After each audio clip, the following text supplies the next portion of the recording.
Okay, welcome back, everybody. Oop, and there's the garbage truck. Perfect time. Put this over here. Get Discord. Discord. Gotta get on the Discord. There we go. Discord's up. Got a drink. Got a pen. I think we're good to go. Welcome, everybody. Welcome back. It's Friday. We're doing the viewer suggestion again today.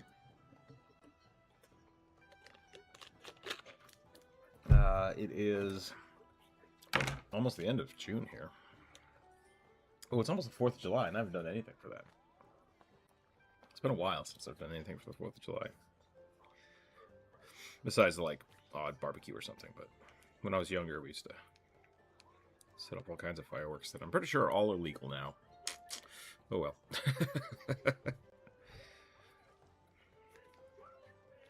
We are going to be doing the viewer suggestion. For those of you who don't know what's going on, we take the community list from Monday, as well as suggestions from Wednesday and today in chat, and we sketch them out and have some fun. So I'm going to warm up with some rugby sketches, just to get my back popping, apparently.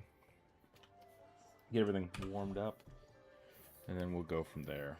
And we'll start drawing the community suggestions.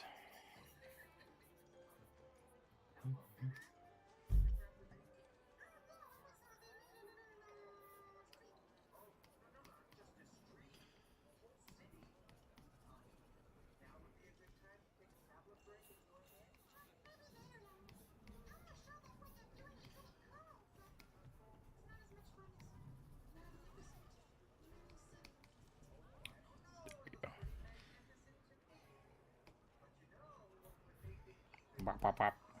Wop, wop, wop. That's a quick rugby sketch, and that felt pretty good. It's always fun making little easy sketches. Oh boy, I'm tired. I'm tired. That's how this week went, but that's okay. It's totally fine. Hope everybody had a wonderful week. It's finally cooling down here. Got some rain, which is great. Let's draw some more rugbies here. Just get really fixed up here. We're streaming a little earlier than normal, but I think that might be the norm now. The kiddo's been wanting to nap less and less, and so it's been very much like a maybe stream earlier and then hang out with him later. Vagabond, welcome in. How are you today? How are you doing?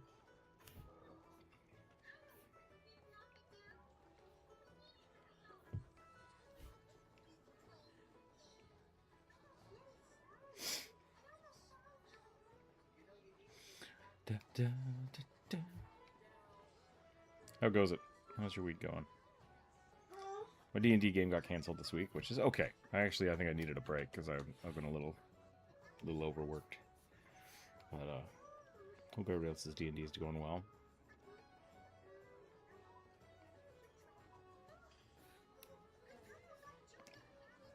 Sometimes no D&D is better than bad D&D, so it's okay to take breaks.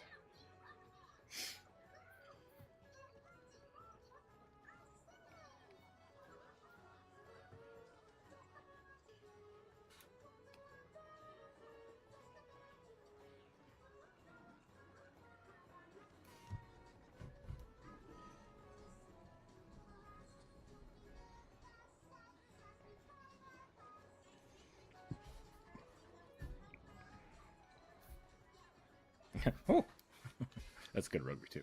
I like that one. All right. Oh, I need to check my audio. How's audio doing? We had some weird echoes last time. Looks like we're doing okay. I might be a little quiet, but we'll leave that for now and see how it goes. Also, the background music is apparently non-existent. Maybe we'll turn both of those up a little bit. We'll try that. We'll try that and see how that goes. Good news, I got people on board for my nonprofit project. None of the people in experienced building nonprofits. And one of them is people. Nice, okay. Start a creative reuse center in Tulupio, Mississippi. Nice. Is a creative reuse center like you get wood, or is that like a computer where you get all the computer components? What's your base idea there? That's a cool idea. Or is it just like a, I guess it'd be like a thrift store here. They have a couple non-profit thrift stores, which are pretty nice.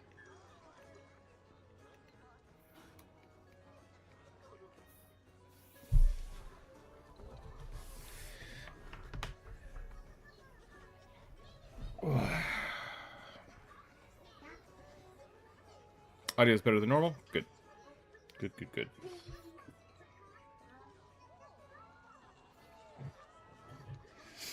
Okay, I'm pretty happy with those rugbies.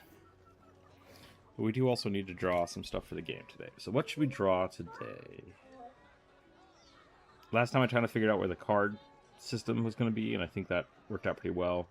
I got that mapped out, and I just have to actually make it, which is always the hard part. But that'll be easy. I'm not worried about that.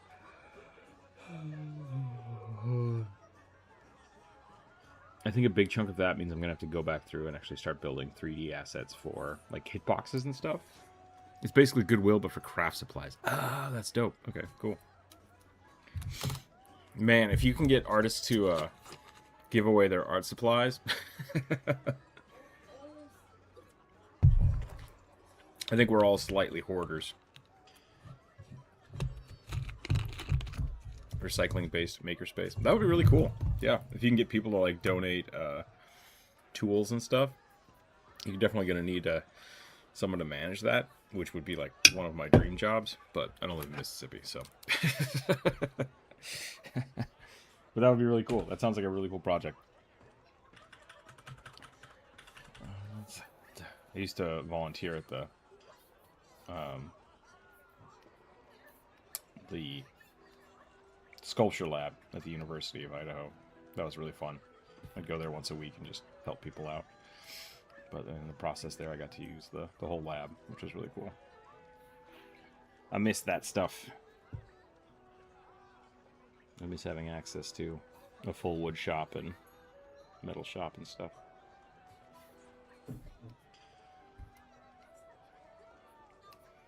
Only ever had to drive one person to the hospital.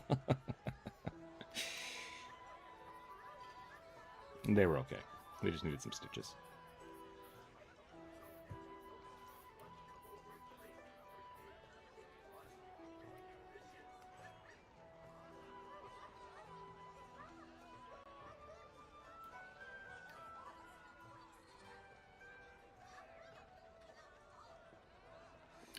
Scrap Atlanta and Atlanta, Georgia has been widely successful, and they're trying to build a network of creative reuse ventures. Nice. That's really cool.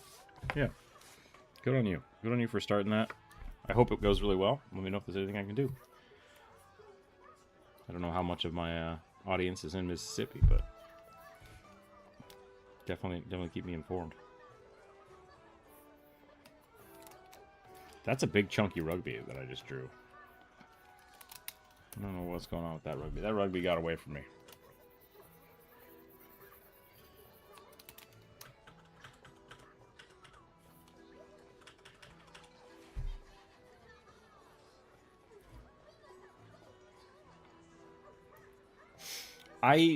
Dalcor has been fighting me on what I should be doing next on the game.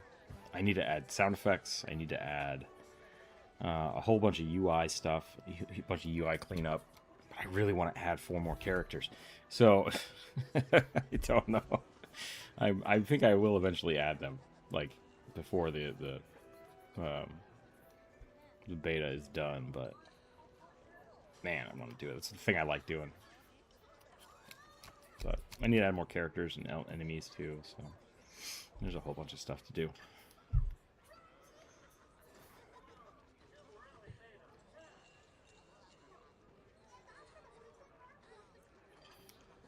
I like little floaty crowns. Floaty crowns are fun. It's me, I'm a wizard.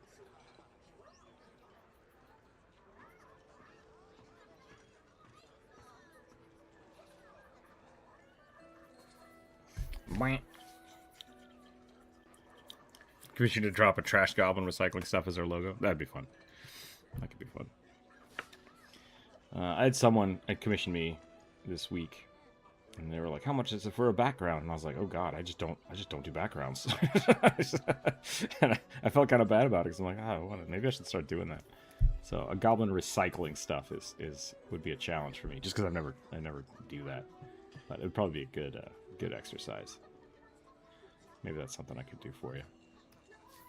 That could be fun.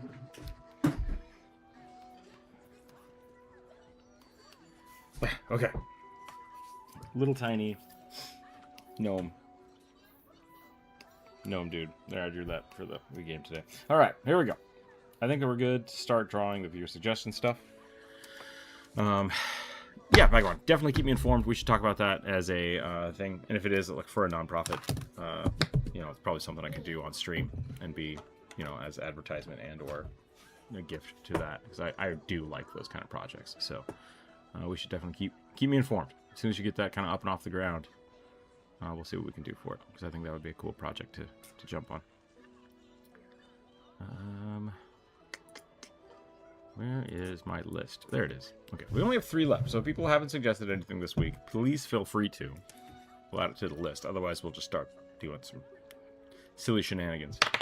But, yeah. Very evil dragonborn, draconic bloodline sorcerer, returned into an illithid, and is lightning-focused, and likes to loot and play instruments badly. Loot instruments, or do they like to play the lute? That's a weird sentence. One of my antagonists likes to loot and play instruments badly. Okay. So, if you're a Dragonborn and you get turned into an Illithid, I don't think you look like a Dragonborn anymore, do you?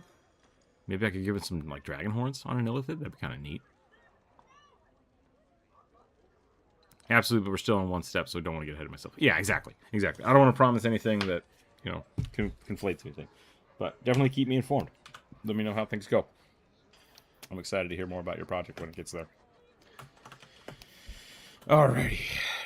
I think we're going to do an Illithid with dragon horns. I think that's a good way to do it. We've been doing a lot more value sketching lately, so I think we'll probably keep doing that. Not value sketching, I'm sorry. Silhouette sketching. Maybe it is value sketching. I'm not sure.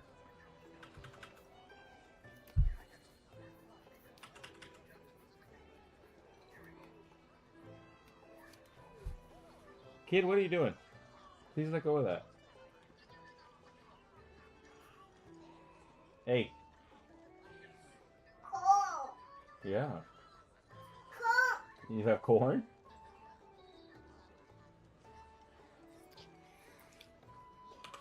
The boy likes corn. Good for him.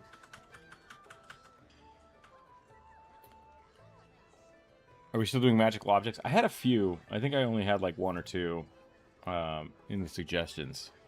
If you haven't suggested one this week, you're very welcome to.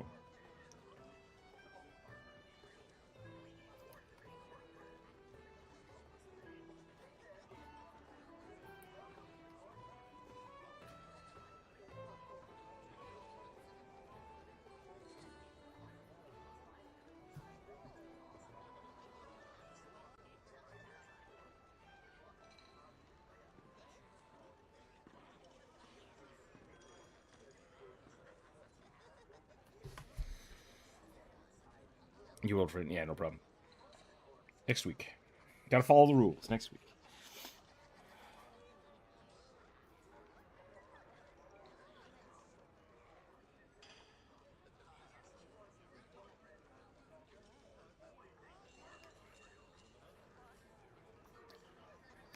Can't remember. I think it's 4 tendrils on a normal one, and then the super powered ones have 6. If I remember correctly.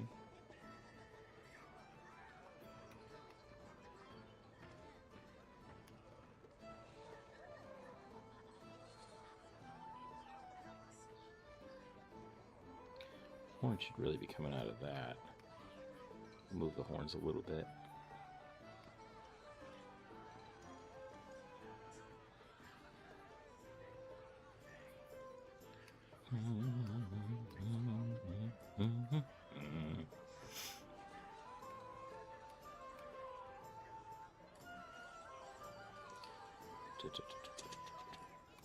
I think I'm going to start playing my my bard again. Druids, running a campaign, and I've been playing a champion in it, which is fun, but I think I'm gonna switch to my bard. Bard in Pathfinder was originally kind of weird and lame, but I kind of really like it now.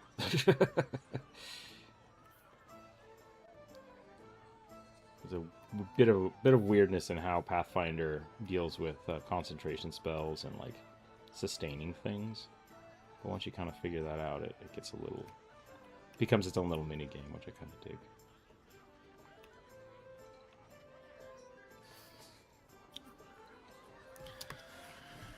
I love following arbitrary rules. I don't think anybody's ever talked about that. I would love to just make up stupid rules and follow them for no reason. Oh, for like for D&D or for the art suggestions. It would be fine. I think it's totally fine to basically let people always suggest their characters and then just start doing like weekly whatevers. That could be fun too, because we could put that up to a vote or a suggestion for the chat. If people have ideas they want to see for next week.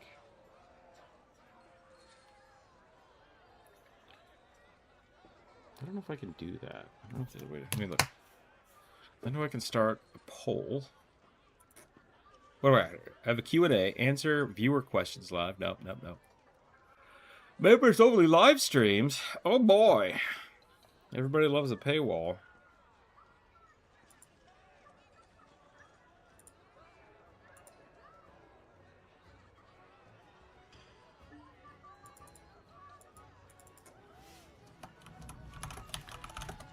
What should our viewer suggestions for next week be? What do we got? Kobolds again? Kobolds are always an option. Kobolds might always win, though. I'm not sure.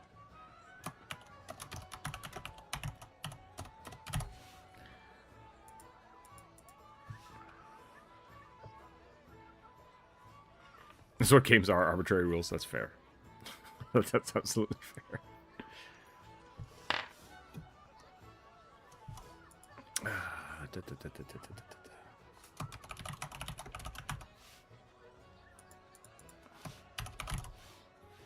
Bugs.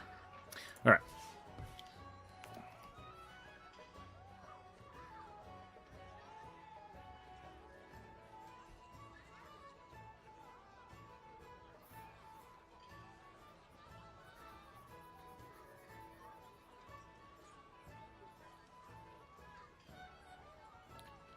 Life needs things to grow.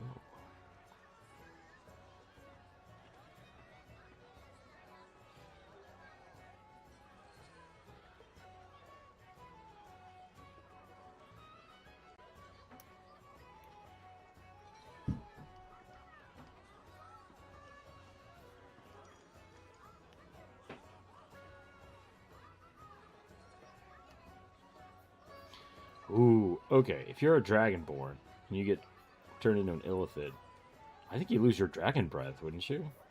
Which would be sucky. But an Illithid with maybe it would just turn into a psychic breath weapon, that'd be kind of neat.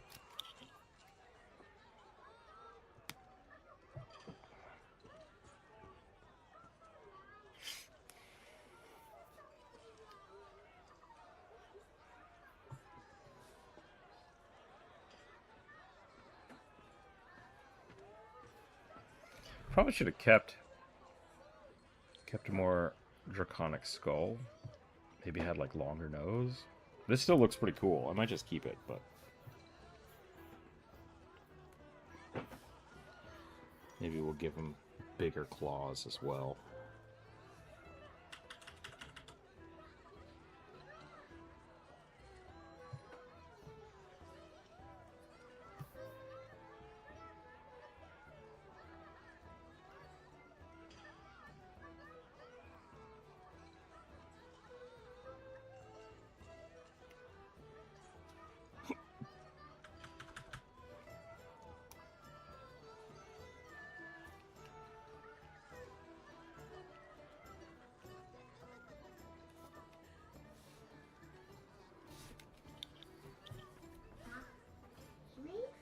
Bugs is too cool to pass up, yeah. Bugs? I'll be right back, 1 second.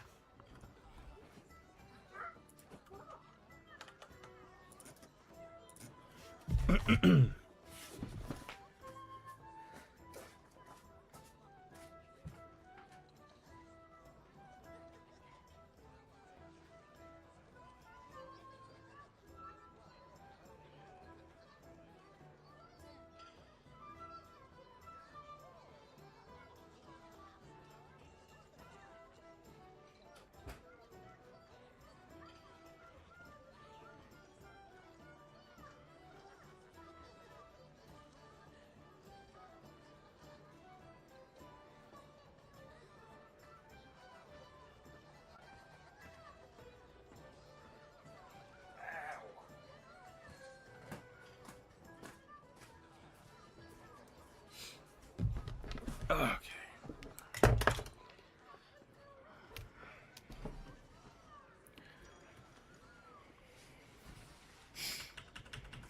There will always be more kobolds to be had. So don't feel too bad about that.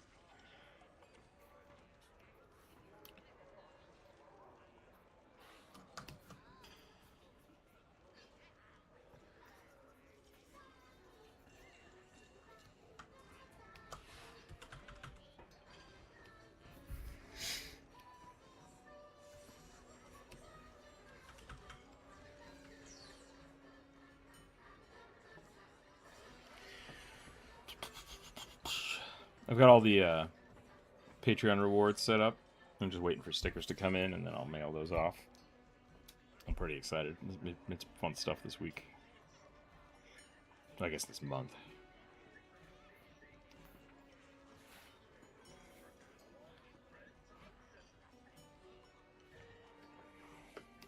Man, every time I start doing... I'm trying to teach myself to do pull-ups, which is a pain in the ass. I think I'm overdoing it when I do it. I always have, like, pull muscles and stuff. I gotta slow down somehow. Feels really weird being old, you know? Not doing anything for, like, 2 months because of a surgery, and then just, like, trying to do push-ups. Makes you feel old. Push-ups, pull-ups... Maybe I should just start doing yoga.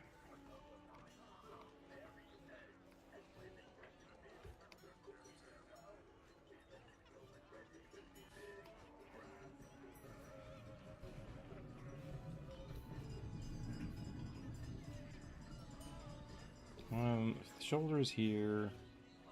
Elbow really should be like right here. And that hand's just in a bad position, but that's fine.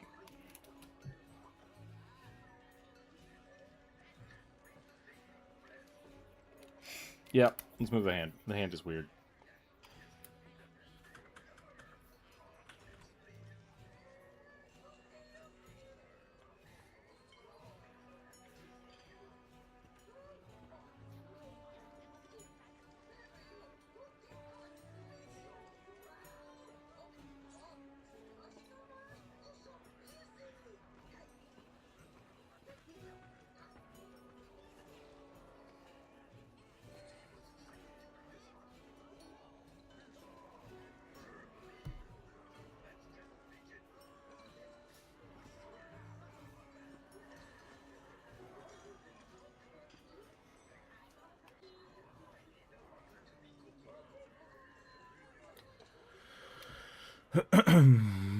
Dude, welcome in, Corvus. Uh-oh. Hey. I was gonna say I hadn't heard anybody talking. No, I just jumped in. But I forgot to plug in my microphone first, so then I had to jump out. How are you today? I'm pretty good. It is hot. Oh, yeah? Where I am at. It is cold and raining here. Which 2 days ago in Idaho, so it's like, it's coming your direction. 2 days ago in Idaho, it was like 90-something degrees. And then now this weekend, it's supposed to snow. So, we'll see how that goes. So you might only have to wait a day.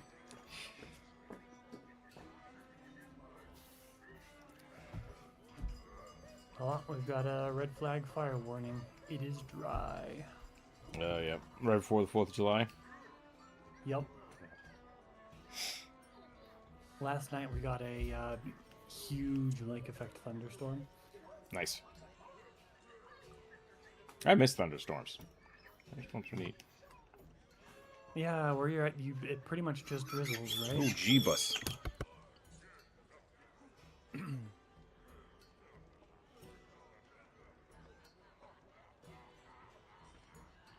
Okay. I'm Sorry, not situated. Nice. Are you melting currently, Corvus? Not currently. We have all the windows shut and the air conditioner on. Good. But it's like 75 in the house, so. Yeah. Right, yeah. Cooling off is not something that I get to do in my house. Not for the next 2 or 3 months. Yep. My sister and I, when we were very young, used to make swimming pools with garbage bags. It's always an option. Ooh, that sounds podunk.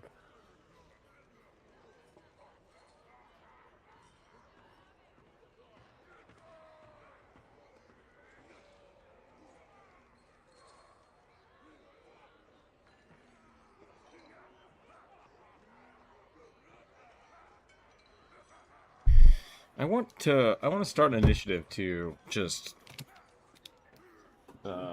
round up all the people doing spam calls and like revoke their phone rights. That's what I want.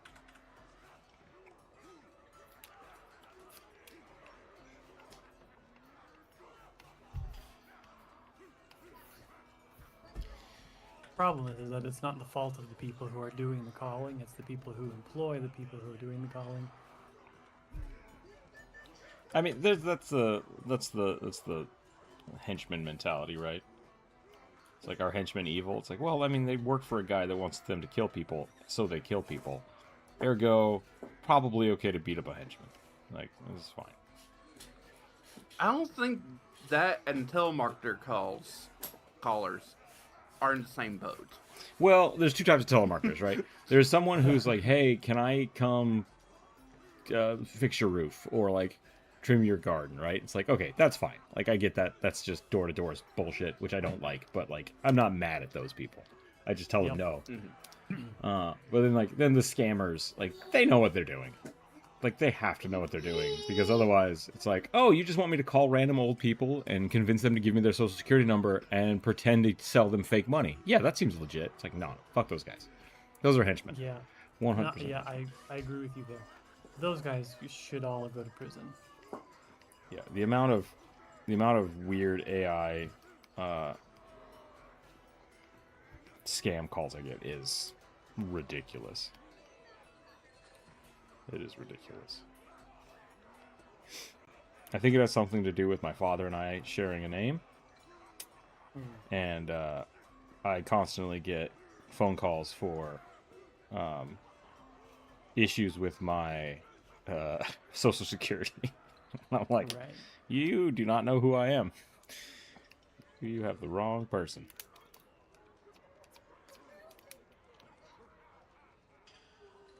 I think my phone company learned years ago that I won't pick up a number that I don't recognize for anything. Mm-hmm. So I think that they stopped trying to sell my number because I don't think it was profitable. Yeah, I'm pretty sure my part of my problem is I keep picking up, and so they just keep calling. Yep. But I'm going to waste as much of their time as I can. That's my source of vigilantism.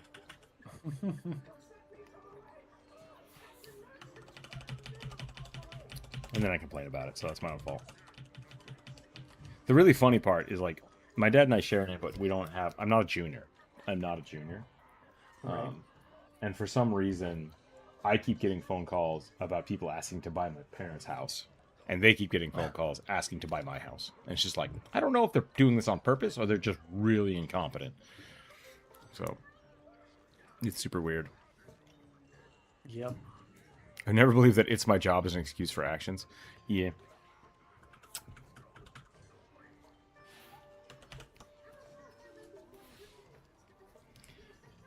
There is new Sesame Street out. Netflix bought the rights to make it because PBS got the Shaft. He funded. Yep. Yeah, and so Netflix is doing it. And so they're releasing like a new season every couple of months with like 4 or 5 episodes. I'm letting the boy watch those. They're pretty good. But it's really funny. Something I love about it is the new versions of Sesame Street talk a little more about like it's a little more emotional. Like they used to talk about this stuff in the past. Doesn't matter. But these ones specifically, like one episode will just be about Elmo being angry, and it's just like Elmo is mad, and it's like okay, cool. We'll teach kids how to talk about being mad.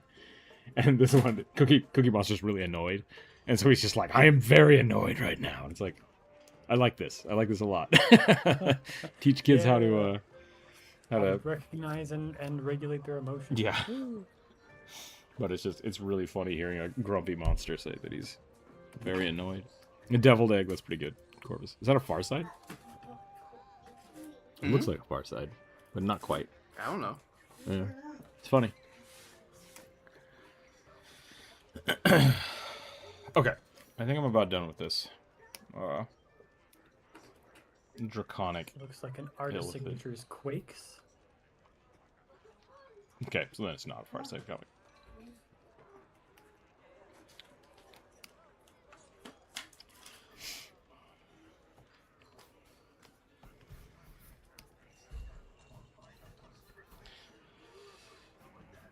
Yeah, Drew, earlier I was saying I'm very excited about playing Cranberry Granola Crunch more.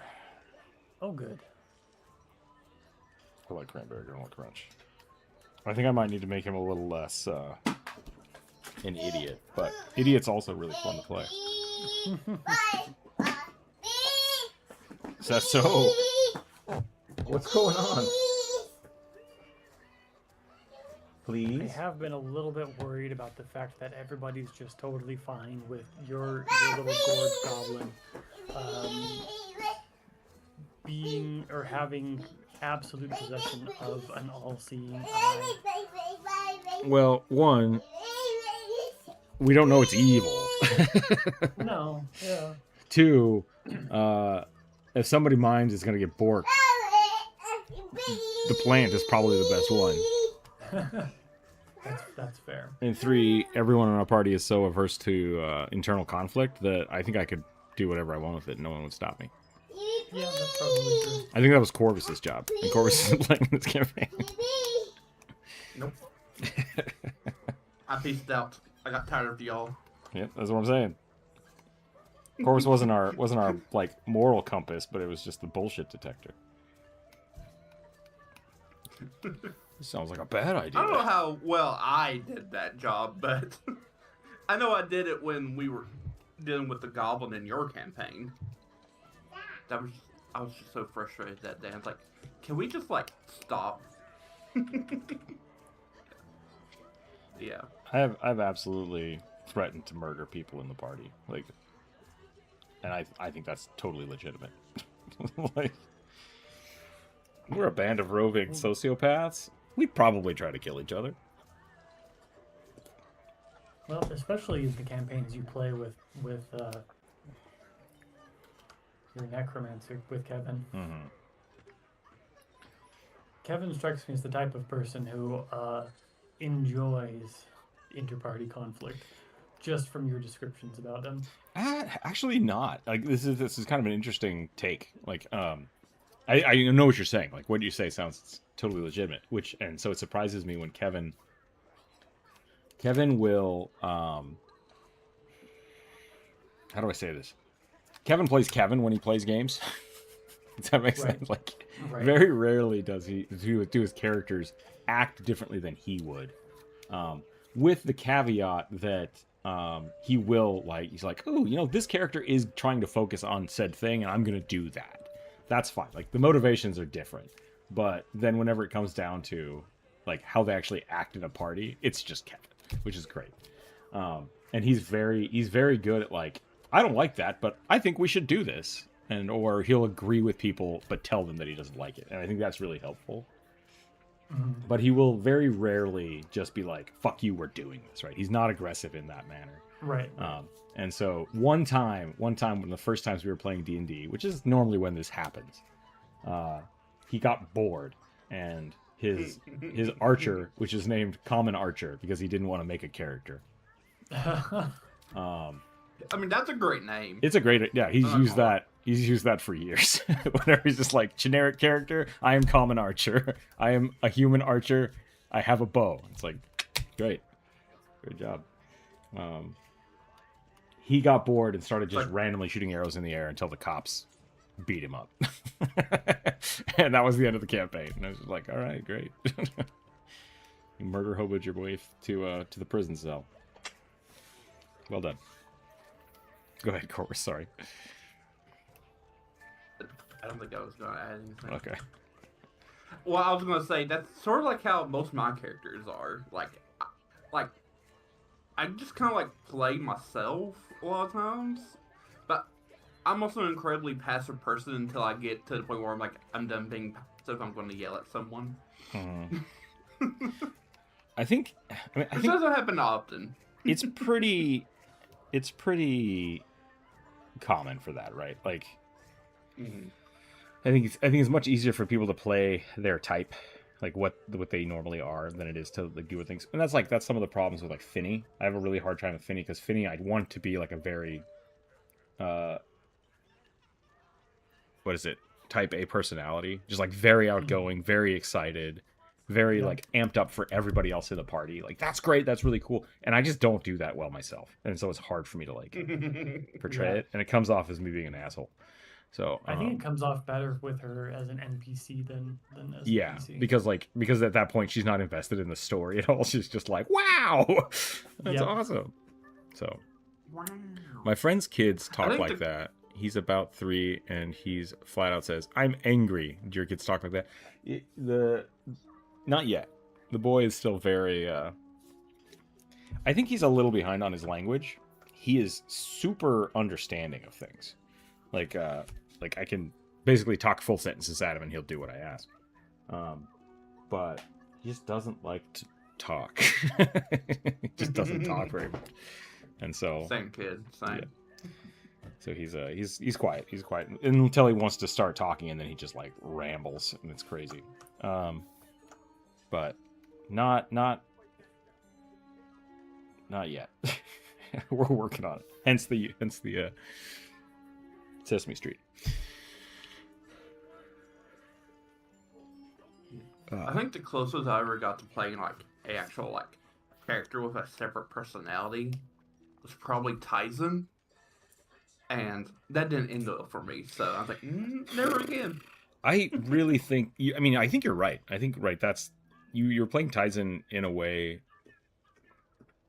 Tyson was a little shifty, right? Like, that's how I read him. Yeah. He's just like, I want this, I'm gonna take it. And then I think what happened is Tyson got caught, and instead of going with that mentality of like, yeah, I know I'm a criminal, I'll figure something out, you kind of reverted back to, oh shit, what do I do? And like your own anxiety kind of took over. Yeah. Which I think that's totally fine. I like the idea. In my mind, Tyson just like kind of noped out, which I like. He like fully did noped out. He's like moment the hags were at him, like, nope. Yeah, I like the idea that Tyson just like stepped into the shadows and vanished from the campaign, and is still out there like lurking around doing his stuff. Yeah. Just kind of really. Me and Drew talked to like, if I was there to come back in as Tyson, like what would he been doing, and probably just being a monster hunting, making weird ass guns. Yeah. Yeah. I mean, he'd be a fun NPC. figure- He'd be a fun NPC. Yeah, I figure he either managed to evade the hags until he was able to quote unquote pay the debt, or they tracked him down and like made him their monster hunting servant for a bit.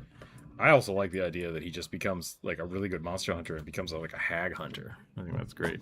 I mean, On a character behavior, I don't actually know how my characters behave. Their personalities end up very differently from how I intend, and I love to roll with it. Yeah, like there's also the something that happens a lot. I see when people are playing new characters before they really like kind of understand the dichotomy of player interactions versus character interactions.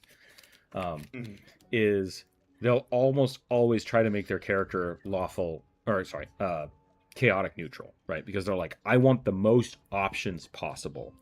Yep. And it's like, that's fine for you to do for your character. It's boring in my mind, but that's fine. I say as fine I is chaotic neutral. But he's not anymore, right? That's the thing. Everyone thinks he's lawful good. He's probably more chaotic good than anything else. I've always thought of him as like true neutral. Yeah, like that's what I'm saying. Like my intentions and what actually happens are very different. That's where I'm getting to. Is like, I think it's fine to start your character that way, as long as you are aware that as you as a character start playing it, if your intentions and kind of internal moralities and stuff start playing into it, it's going to shift your character's alignment, and that's fine. Jump Rope very much can do. Jump Rope is almost always a lawful character. She can be lawful evil, she can be lawful good, but like, regardless of what she does, she just has to be a lawful character.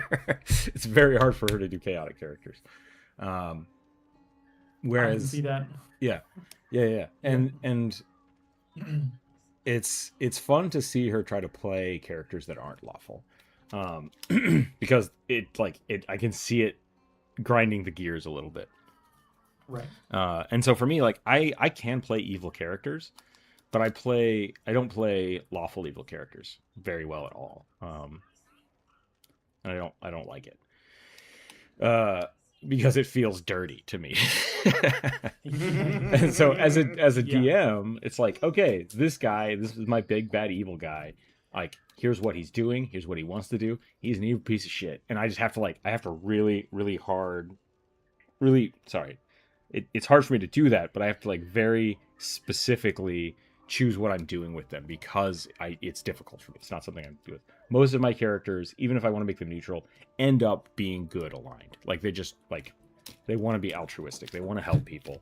And yeah, like I think that one of the funnest duo combos we've ever done.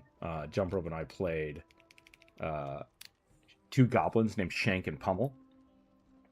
And she was a rogue and I was a grapple barbarian. I might have been a fighter. But the idea was that I was her muscle and she was like a gold mongering crime lord. And it was great. It was great. And so the two of us would just go around, and it was really fun for me to play that character. So I'm like, okay, we're evil characters. That's fine.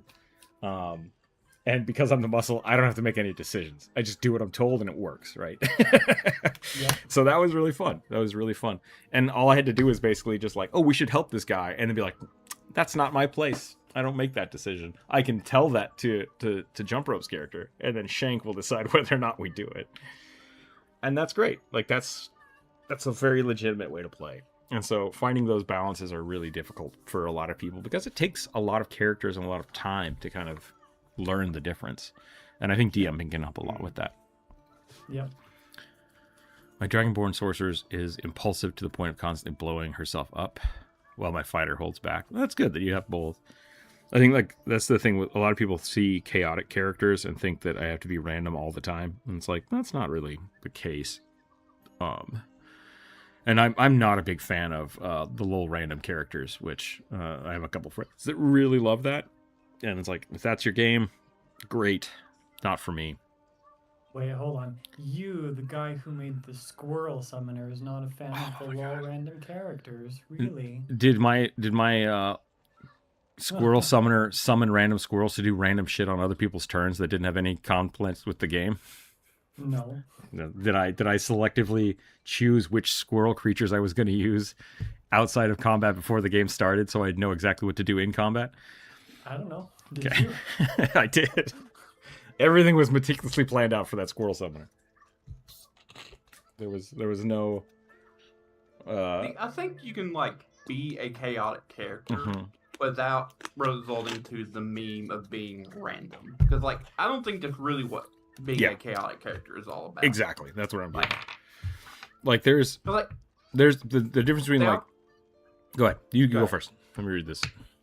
I was just gonna say, like, because like a lot of times, like when you read the descriptions for chaotic characters, especially for like chaotic good and chaotic neutral characters are like Jack Sparrow, very selfish, self-motivated, and like only really care about their personal freedom. Chaotic good characters care about freedom and people's personal freedom on a larger scale, like your neighbors. Mm-hmm. And then chaotic evil is like one step further than chaotic neutral, where it's like, where I would argue probably is where most people get the low random idea from, but it's like they just want to destroy everything. Yeah, and that's really, like I said, I think like Kevin hit that point because he got bored, right? And so a lot of people. The other thing I've seen a lot of people with, something that our group doesn't have a problem with, which is kind of interesting to me, is the fear of silence, right? So like, if you're playing a campaign and everything gets quiet, nobody knows what to do. I shoot a rat in the corner. It's like, okay, why? Why did we do this? Like that's the little random stuff that I'm talking about. Or like, I think I'm just gonna rob this guy. Like the guy that you're talking to that's been your best friend and is now helping the party. You're just gonna rob him? Like, yeah, just gonna rob him. It's like, okay. like I think there's a difference between being chaotic, which I do think a lot of people confuse with randomosity. Just I have to be silly and random all the time. It's like, you don't.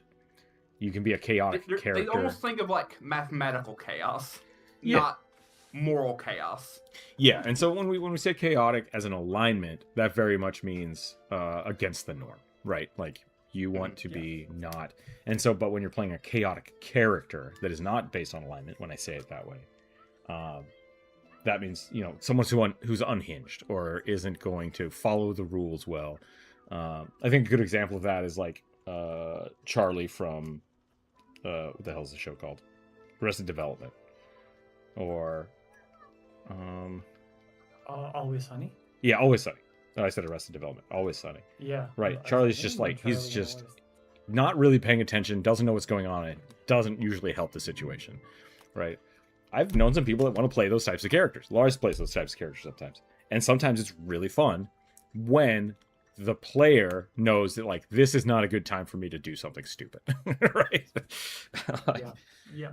So once again, it's one of those things where it's like knowing the difference between, hey, I'm a player, here's what my player wants to do, and here's what my character wants to do, or what my character should do.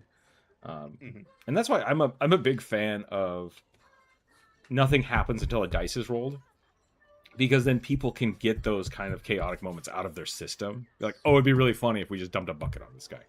Like, I pull the bucket of manure out and throw it at the king. It's like, what, really? It's like, no. But you can get those out there without, you know, destroying the game. Yeah. Okay. One of my old campaigns, my player had a cup of infinite wealth, which turned any object placed into it into gold coins of the object's approximate value. Behind the screen, it was really just considered... it was really just connected to a god of wealth's personal vault and replaced portions of the gold with the items. That's pretty cool. I dig that. So basically like a portable vendor. Portable shop vendor. It's almost like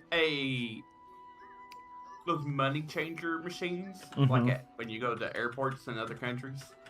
Instead of sticking in a dollar bill, you just stick it like an old broadsword. Just like, Yep. It won't stay. It keeps ejecting it. The pocket pawn shop. Pocket pawn Just flip it shop. around. Holy crap. Well done, Druid. That's new item.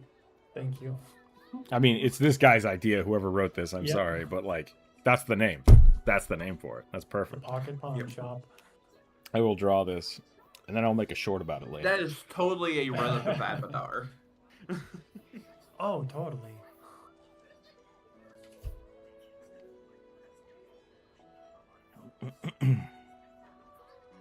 Run by one. You probably keep it locked up in a vault somewhere though, because they're stingy.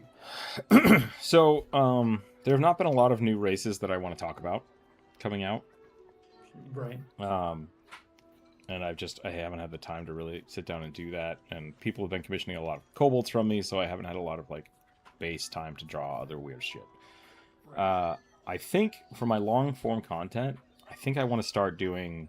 I want to do a series of shorts. No, sorry, a series of side quests. Because that's something we talked about years ago for making like a zine out of, and Yep. I really like that idea. And I think the well would be a really good one.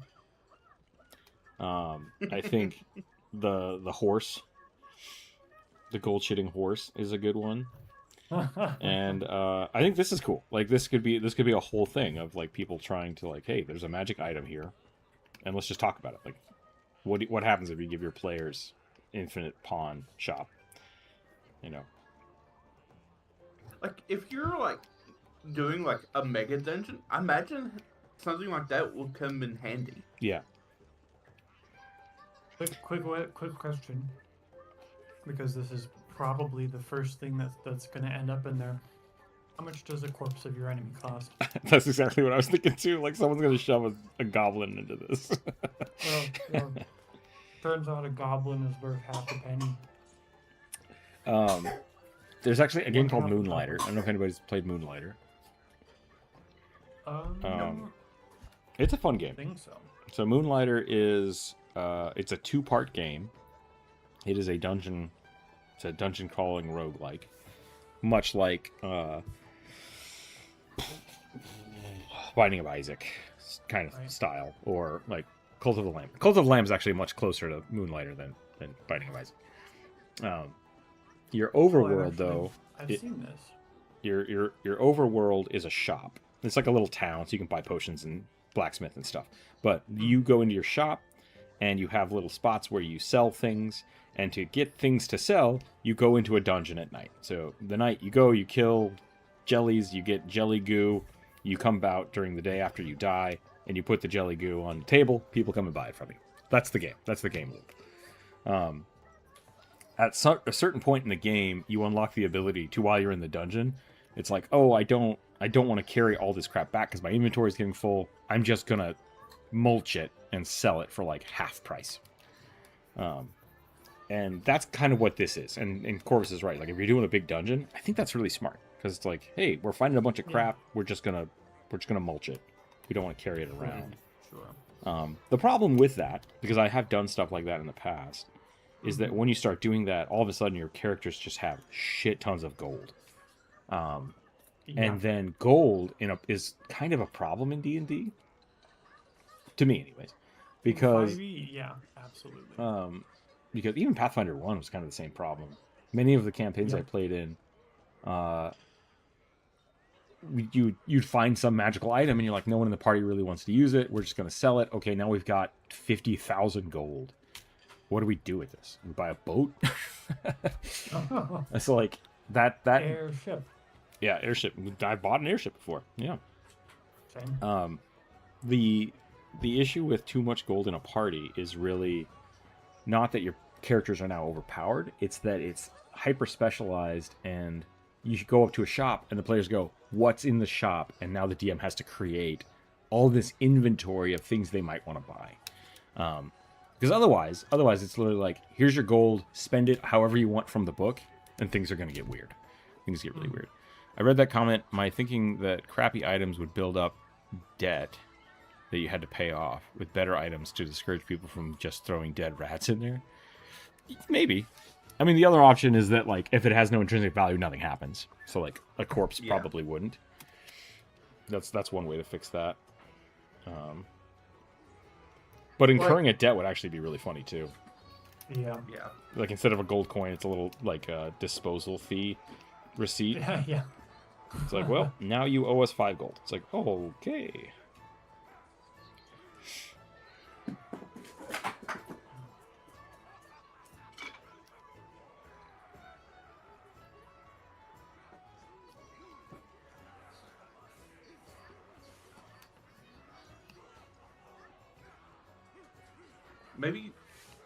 Maybe instead of just gold for this dungeon thing that we're kind of thinking of, what if it's more of like a barter system? Like, we'll give you this in exchange for 5 potions or whatever. So, my immediate thought was, you put things in the cup and it gives you in-store credit for some shop somewhere. mean, that's not a bad idea. yeah. Like, right, like some vendor gives you a cup and they're like, just bring me stuff and I'll trade you for it later, right? That's a fun idea. Like that could be how especially if you're doing like a big dungeon run, like that's how the adventuring shop up top gets all of its stuff. It's like, hey, while you're in the dungeon, just bring me dungeon shit. And if you die, that's fine. Because I already have the stuff. And if you make it out alive, I'll give you things. That's really cool. I like that idea. So now we're turning D&D into a roguelite. Yep. Sounds like fun. You alright?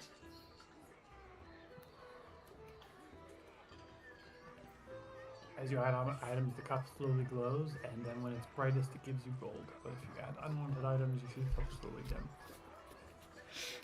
That could be kind of fun too, where you just like you basically turn it into a mini game.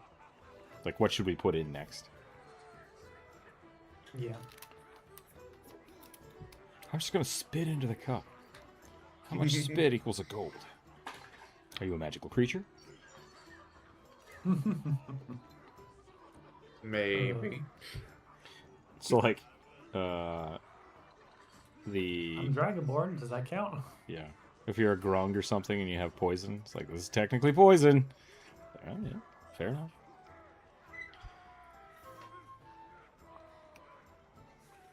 If you're a unicorn, just keep putting your hair in there because it's worth so much money. I think that's totally a legitimate thing. Like, I don't know. There's this. I mean, like, go ahead. There's this goes back to the horse that shits gold. If you say to your players, you get a magical item that gives you 50 gold a day, but you have to do said things to make it work, right? I think that's fine. I think that's totally fine. And it can shift the scheme of your game, but as you're playing, you just have to remember, okay, 50 gold a day is like the amount of gold my characters are going to get, so I'm probably not going to give them like, hey, I'm just going to sit around in a tavern for 6 months and rack up gold. It's like, cool. So you retired. The rest of the party is going to keep playing. Like, it's just, yeah, that's all you have to think about. You have to think about that kind of stuff. The junk collector, I like it. Give me 1 second. I'll be right back.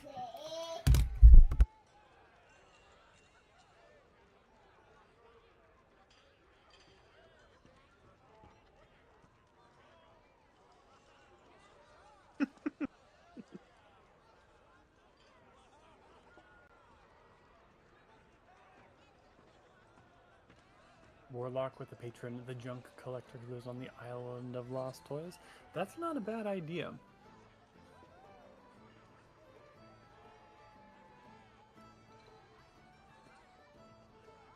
Oh, I like that vagabond.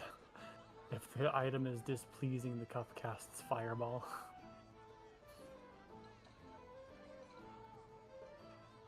I've run a couple of... In fact, in most of my campaigns, I used to have a special item shop where I would build custom items for my players. But I wouldn't let them exchange for money. I had a specific currency that players only picked up. This started because I had difficulty getting my players to make as many skill checks as I wanted. So the currency is something that they found whenever they rolled a natural 1 during a skill check outside of combat. They would pick up one of these cursed coins, and it was basically supposed to represent bad luck that they would exchange for really probably brokenly OP items. But that was a lot of fun. And I'm like, with this idea, I'm immediately like, the pocket pawn shop makes me wanna resurrect this idea. I like the idea of like, because there's this like concept called like the goblin market or the witch market. Yeah. And I really like this idea for like a patron of the witch market or hag or goblin market, whichever iteration you want to go with, being the creator of this thing. Which I obviously probably means it's probably gonna come and bite you in the ass later. But I know. My favorite version of that I've seen in media is the market on the other side of the Fey market on the other side of Wall in Stardust. Never seen Stardust. The main character's father purchases a glass flower that's a protection amulet in exchange for a kiss. But the other options are... I don't know what the other amulets or what the other glass flowers are for, but one of them... Atomic Wickerman. One of them, the price was the color of your eyes or all of your memories before you were 3. I feel like all your memories before you were 3 would mean you'd lose the ability to talk. But maybe not.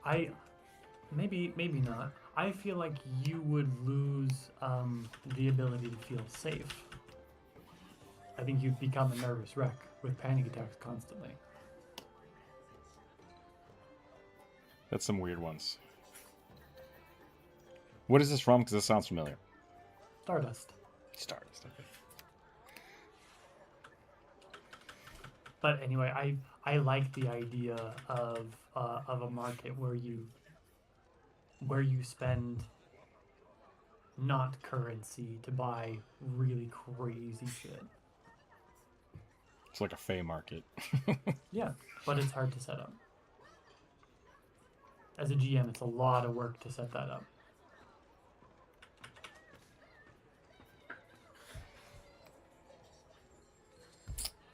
Jumper once traded me her character's first kiss, which I thought was really funny. Because she was playing this, like, 20-something-year-old accountant, and I was like, that's really funny. Jonas, welcome in. Hey. And like, I really liked that idea because I was going to do something with it, because she sold it to a demon. And I was like, now the question is, how do I make that worth way more than just, like, smooching a demon, right? Because I think she thought it would be like, oh, I've got to kiss this ugly demon. And I was like, no, it's got to be something else. And so I thought about it a little bit, and I'm like, I don't really want to run, like, a love story in this campaign, but, like, it'd be pretty mean to basically make them fall in love, and then turns out that was a demon, and then that was it. And I was like, that's fucked up. Luckily, we never finished that campaign. Yeah. But, like, it's an interesting thought of, like, what could you trade to someone else? Like, what's a good, something that, not intrinsically valuable, but valuable to a person. Yeah.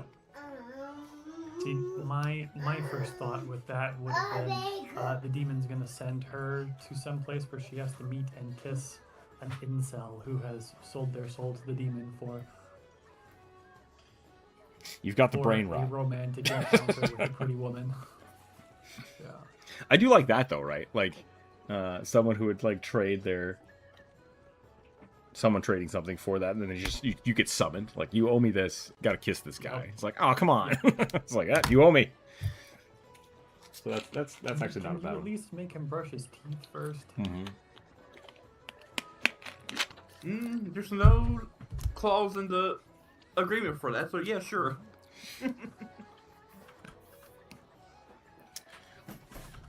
I think I ended up taking her diary instead,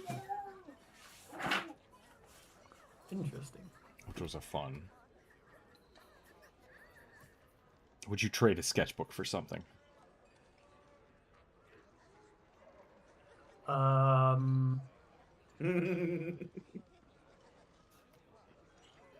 don't really value any of my sketchbooks. I probably should, but I don't. I have a question for you. Do you have them? Yep. I have about half of the sketchbooks that I've kept in my life. Okay. I was gonna say because I for a long time didn't think I'd give a shit about them, and then I had the opportunity to throw them all away, and I was like, ooh, maybe I don't do that. So there might be more intrinsic value there than you think. Maybe. I have thrown away quite a few, and the ones that I have are just kind of sitting there. I've looked through them a couple of times, and I'm not sure they have any ideas that I care enough to revisit. I have to talk about this because it's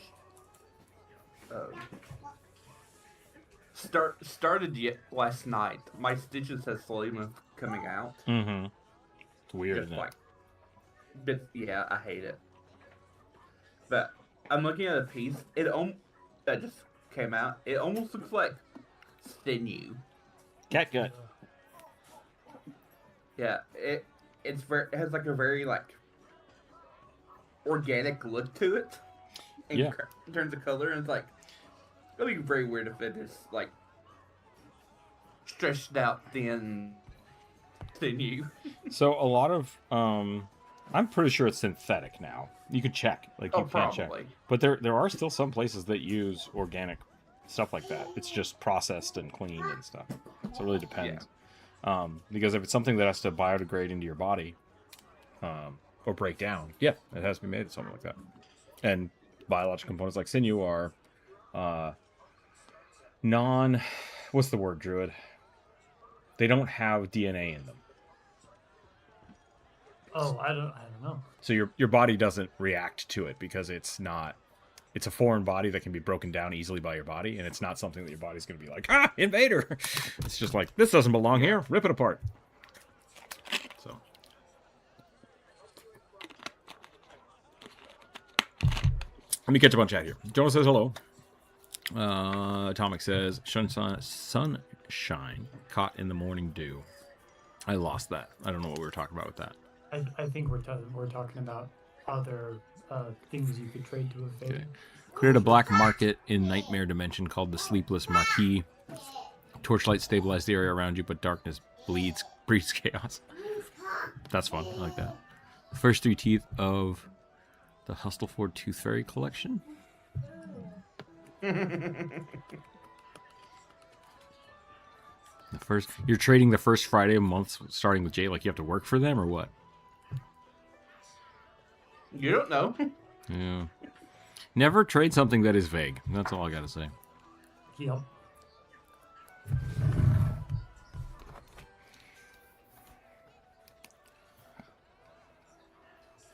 Bring me these things and I will get you a coupon hook for the Goblin Market.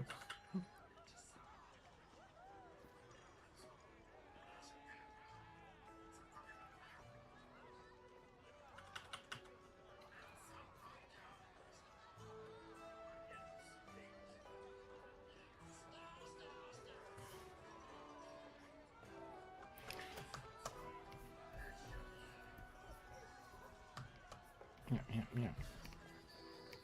One of the, speaking of markets and everything, one of the times when I was maybe considering GMing for you, Druid, I was going to like add like an undermarket in your city. I was like, I don't know if Druid would appreciate that. Me just adding to his city. Sure. I wouldn't have cared. You can always destroy it. Like, in like the sewer, and it only operates at night, and it's sort of like it's not as like illicit as in like, oh, this is where you go to buy drugs or whatever, but like it's the weird part of town under town.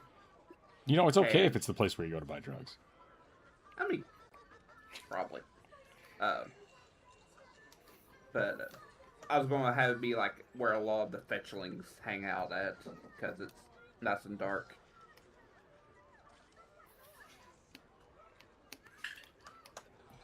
What story beats were you considering for that? I didn't get anywhere with it, so like I didn't think too hard into it, or like. Fair.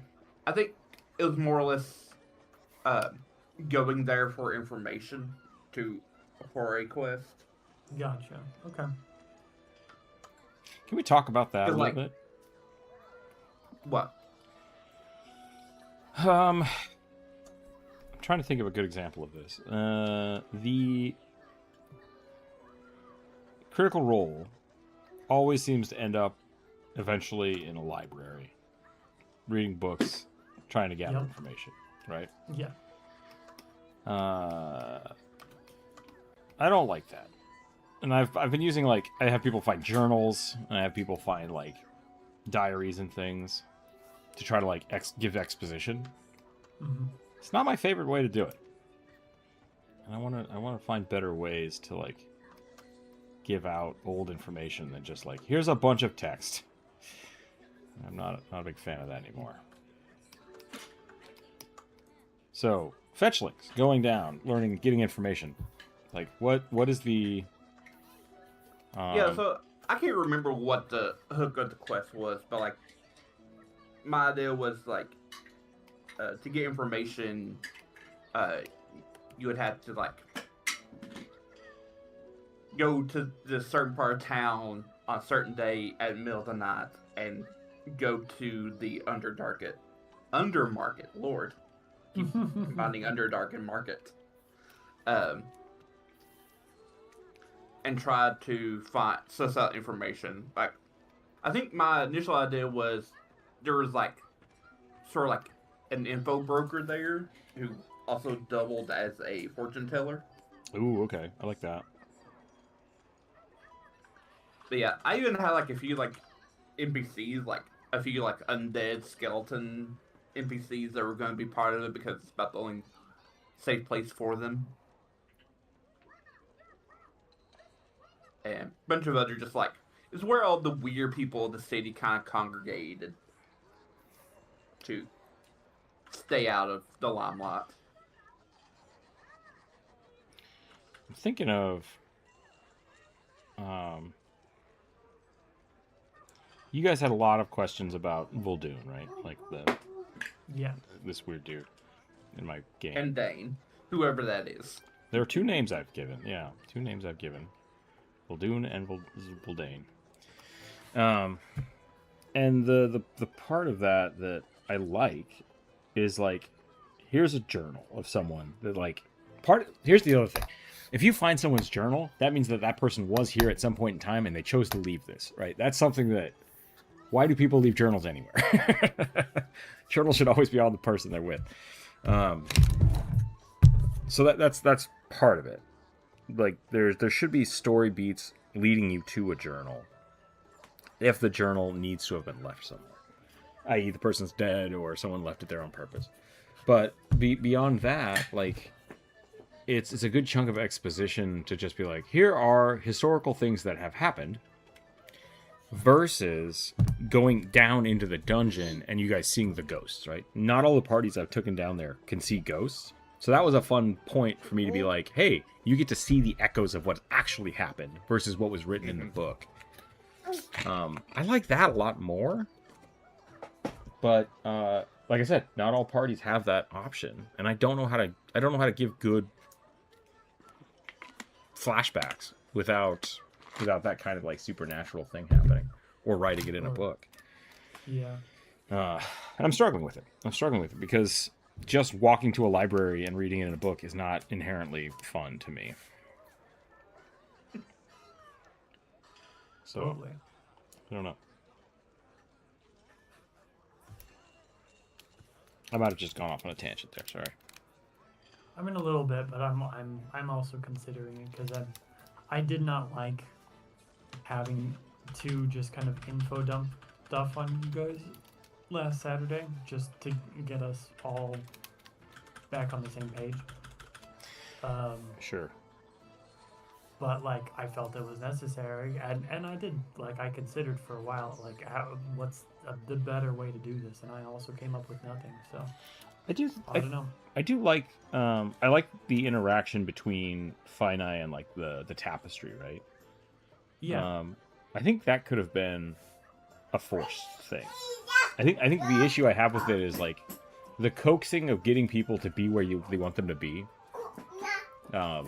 To give them information is really hard, especially with like Lars's characters. It's just like Yeah. I struggle a lot of the time with that. And Yeah. so I think, like for Finite specifically, I think you could have. This is for me, like especially with Finite, because I kind of want him to just be following the path of whatever, right? Yeah. Having him be in the church of the grandmother spider makes sense. It's like, hey, one of the times you're at the church here, you notice these things, and then that breaks into like a mini game, right? Of trying to suss out what's happening. Yeah. Versus, okay, we need to find something, roll the die, and then we'll see if that guides you to the right place. It's like just be at the right place, and then roll the dice, and then play it out that way. But like, still, even trying to make that a mini game is tough. It's really tough because you want to make sure you're getting the information out, but like in a good way. Yeah. How do people deal with heavy, like lore heavy games? That's really, I think, what we're trying to get at. Yeah. Yeah. I find it funny how often I'm just the dude along for the ride in most D&D games. Lots of stuff often avoided, mainly by accident or lack of luck in rolls. That's fair, Jonas. I think also, Jonas, you are a player that is... I don't think I've ever seen you get mad at a roll, which is kind of unique. And so if you roll a 1, you give up very easily because you're just like, yep, I don't deserve this because I rolled a 1, and that's fine. Which is great if that's how you want to play it. How do you deal with lore in games? I often explain things out in game. Yeah. So I think one thing I think to consider is, because I'm thinking about it now, what information would players already know? mm-hmm. So like, if you're a wizard, you're probably gonna know a lot of broad information and specific stuff, like with your magic or whatever, of course. So it's like, when a player would ask, like, oh, like, could I roll for whatever, and depending on what it is, like, I'll give you basic information. If you want specifics, you have to roll for it. I think that's fair. Like, I think sometimes just giving the players, like, basic information is enough for them to go off and ask the right questions. Yeah. It's like giving people a passive knowledge roll, I think, is really smart. Like, yeah, you have a +10 in knowledge local, you know that these things already happen. And then if you want more specific, roll for it. I think that's really smart. Yeah. Just like, take my dwarf character. Even though he is not a super intelligent character, I think he only the base 10. Not base 10, but just flatline 10 intelligence. He probably would know most broad general dwarven history. Mm-hmm. So it's like, if he wants to, like, oh, do I know, like, this specific king or whatever, then sure, roll. But like, he was about 200 years ago. I think that should be given out freely. Sure. Yeah, that's a name you know. Like, yeah, that makes total sense, right? Like, you've heard about this before. You know things about this. And I think I'm a big fan of, like I said many times, a nat 1 doesn't mean you know nothing. It just means you don't trust the information. And so, like, yeah, like, if the question is, do I know anything about this king that lived 500 years ago? You roll a natural 1. It's like, I want to tell this character that they're on the right track, but I'm not gonna give them the answer. So, like, yes, you absolutely know this king's name. You know it's related, but, like, you can't recall any specific information. You're going to have to find someone or figure another way out to do that.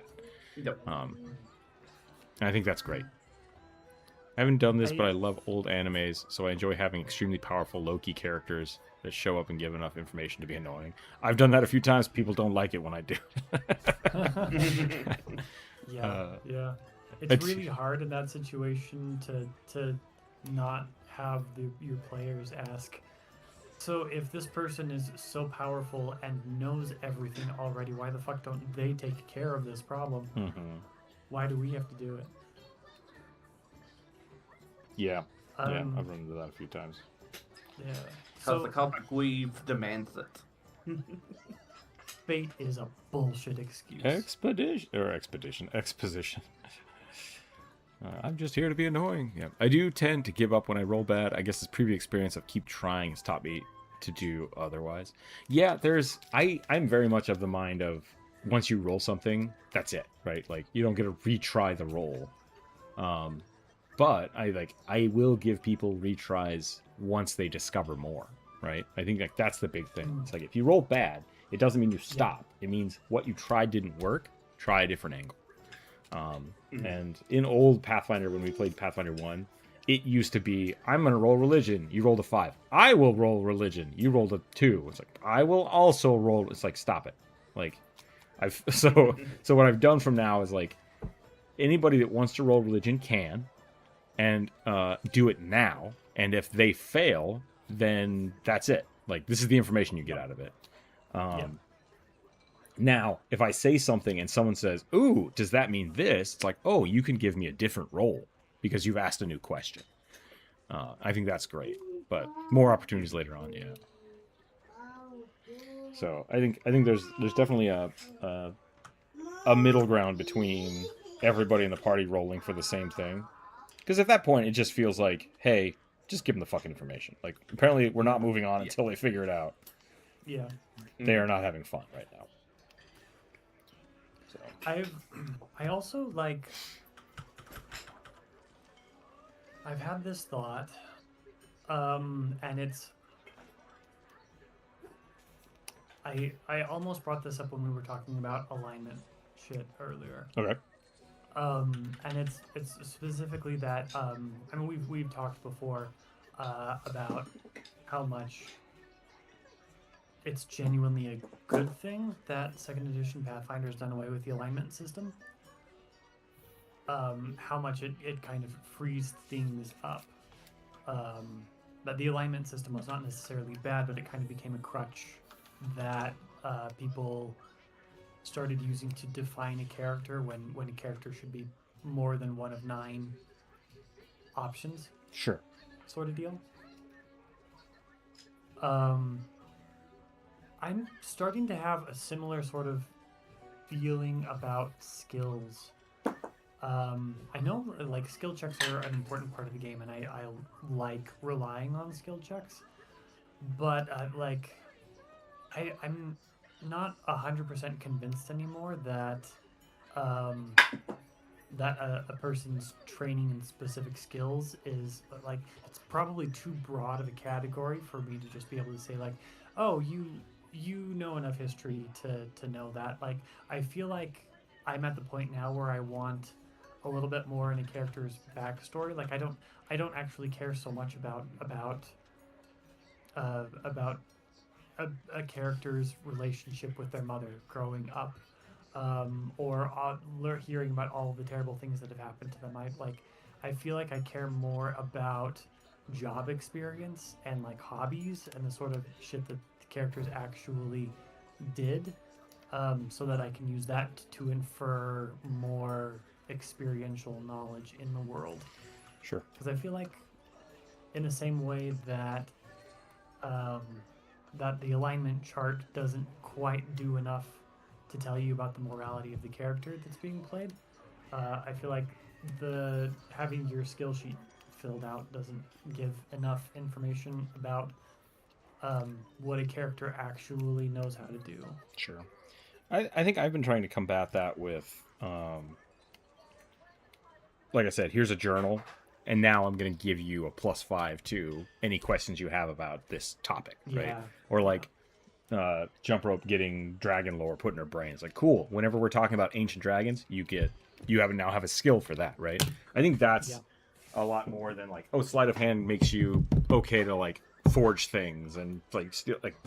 I like the skill system as is for second edition, but I do think there's a nuance of needing to add more to it in specific stories. Yeah. And needing to add more to it outside of like feats and level ups and shit.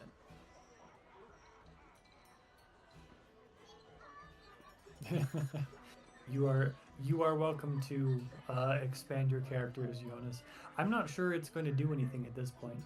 I'm honestly kind of at the point where I want to get this game like completely done because I think I'm done playing in this setting. So I want to get y'all to level 20, or as near as it as I can, when the apocalypse happens, and see what you guys choose. And if you guys choose to like destroy the whole world and uh, infiltrate other planes of existence with whatever characters go where, but like that's up to you guys. Why would we 'Cause choose to do that? I don't know. like, I'm not expecting you to. I'm just saying, if that's what somebody wanted to do, I wouldn't care. You guys might, you know, your characters in the party probably will, and so I hope people make informed decisions. But there's literally nothing stopping Renan from dragging the whole of this planet into the depths of the abyss where Haster can make it its plaything. that sounds like a Kevin the Necromancer campaign. So I talked to you a little bit about that last week. I think, and that's really what I meant by that is like when you have these, like, hey, you guys need to make a choice about two like very grand things that happen. I think you either have to make that choice on the fly, or make it separate campaigns. Like that's really the thing that I think because like otherwise someone in the party is going to get shanked. Like that's just Yeah. I can guarantee that if Jump Rope's well, which character are we talking about with Jump Rope, I guess? Farine, right? So if Farine's there and someone's like, we should just destroy the universe, Farine will kill them. Like Yeah. just straight up kill them. He will not debate it. I assume Fine Eye would help. Mhm. Ochre if Ochre's there. Yeah. And so it's like, and I think that's fine, right? Like, if that's what you want, if you want that conflict, then that's what I'm saying. Like, I've done this in the past in a few other campaigns with Kevin and stuff. I've said, okay, here's what's going to happen right now. One of these two things is going to happen, and if you have to fight the party, that's okay. Like, it's okay for that to happen because this is a big topic. And like Kevin chose, like, yeah, I think I'm gonna run. I'm gonna get the hell out of here. And by doing that, killed one of the party members and ran. And so then the other party members are like, well, do we save the person that Kevin just nuked, or do we go after him? And that was the split. And it was like, we're done here. We're done with this party. This party can no longer function like that. Why not destroy the universe? I live here. Yeah. So like, You can move. just Rick and Morty it. One of many. The point wasn't to say that I expect you guys to start fighting each other, and I'm not necessarily trying to set it up, but you do have there are a lot of conflicting interests, and I'm just Sure. like, I'm desperate for anybody in our table to have any sort of opinion about anything. So I'm like, Yeah. I'm getting to the point where I'm like, okay, so if nobody's going to have an opinion, I'm going to have to start pushing things. Somebody's going to have to say what they want to do soon, or shit's going to hit the fan. Yeah, I think that's really smart. I think that's I think that's the best option for our party specifically is like you pushing stuff. And I think running, because right now, like you said, last week we did a lot of just like, hey, ask gods questions, figure stuff out. Yeah. I don't know if that's helping in that decision making because now we have so many more options and no one really knows what they want to do. Yeah. And I so did not expect it to make it easier yet. It's just making sure that everybody knows what the fuck is happening. that's where I keep my stuff. Yeah. Yeah.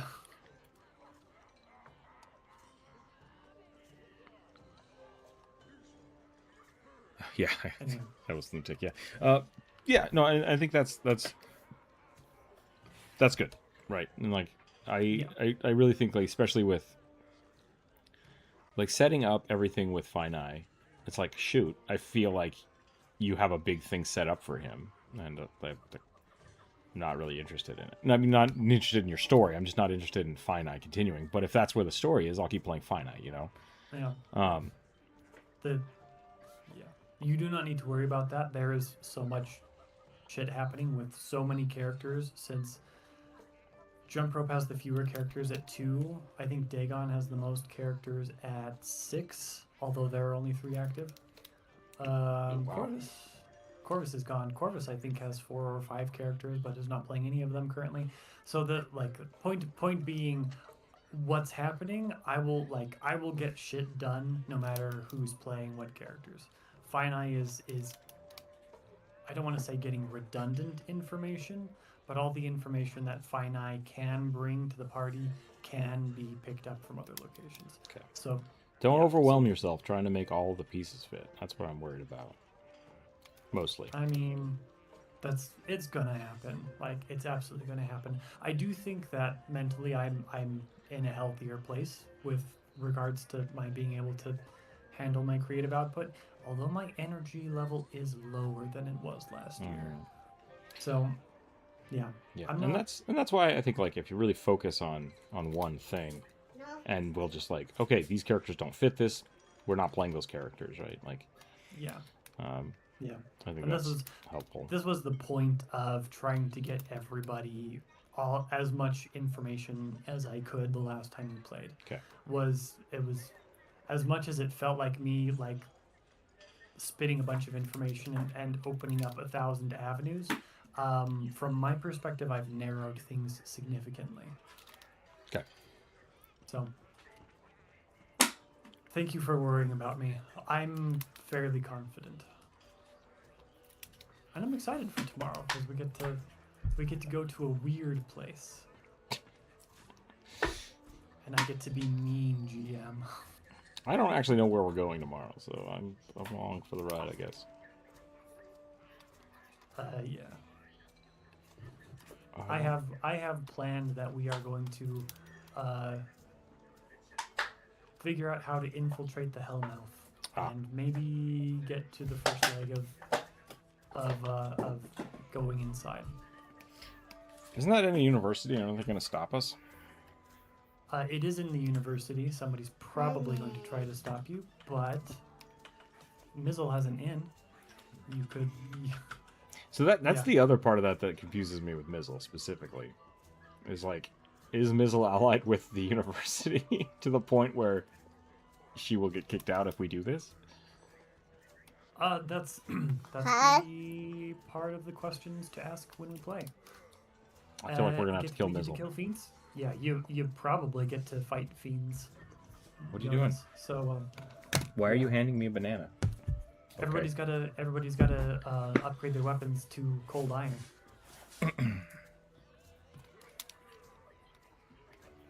That's good information, right? That's not something I would hide behind. A roll or skill check. Yeah. But maybe it is. Yeah. I'm very much okay with the party not being prepared for shit. Yeah. Like, I think it's more entertaining, because otherwise it's like, oh, if it is just cold iron, that's the only way you can fight this fight. Well, then it's like, well, do you want the players to suffer, or do you want the players to not have to deal with that? In which we just. It's not right. It's not the only way to fight this fight. It's just the most convenient way to fight this fight.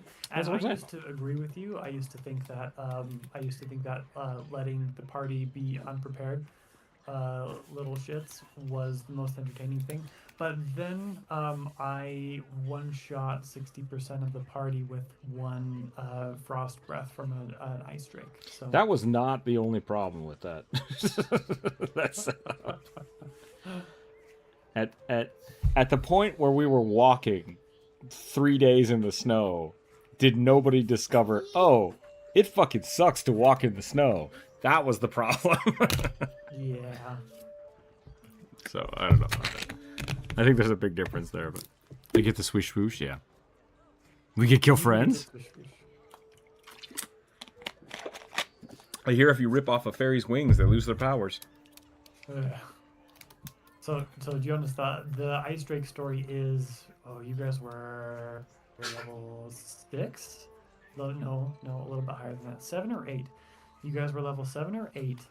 And there was a quest from the guild for them to go route a frost drake nesting ground because they were threatening trade caravans, I think. They were too close to the highway, so the party had to trek north in winter, and I would like to preface 2 things. One, I'm drawing Yes. an axe of logic. I think there's a joke in here. It says axe and logic, which I assume is supposed to be axe and log. But it's a big axe that grants intelligence. So that's what I'm drawing. 2, cool. When we started that, you asked, does anybody want to prepare for this? And we all said, no, I think we're good.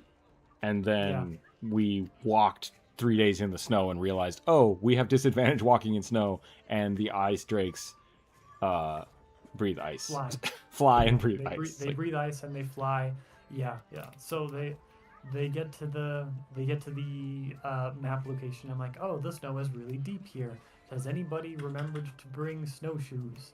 And I got crickets. I was like, no. Why would like, we bring snowshoes? Because you went to the snowy north, and you're not going to be on a road.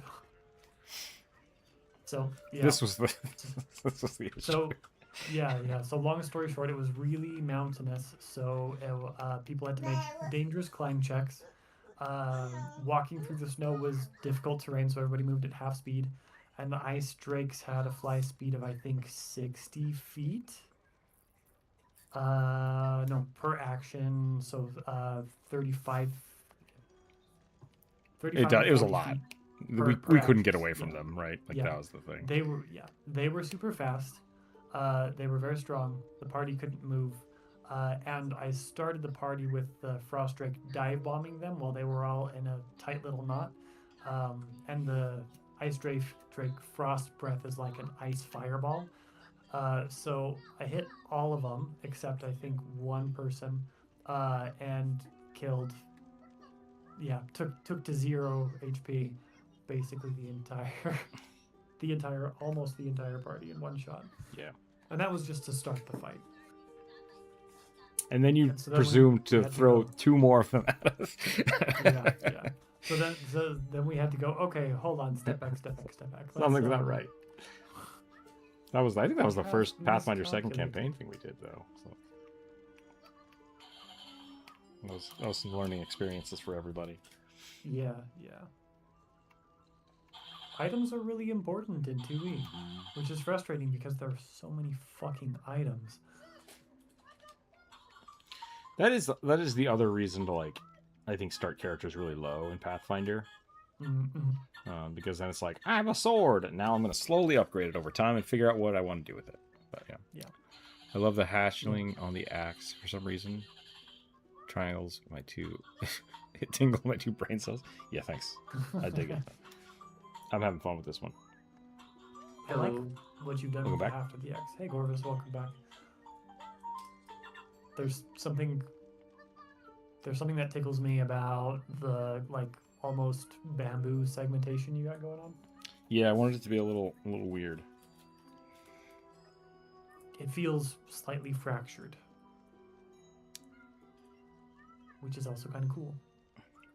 It's collapsible. Up a periscope. Yeah, so I think that's a good example of what I was talking about earlier, of the how do you prepare for this? It's I don't think that's fair for the players, right? Because it's they don't know what to ask for. They don't know what roles they should be making. They don't know exactly what they're going to expect. So I think it's the same thing with the book, right? It's the same thing with the book.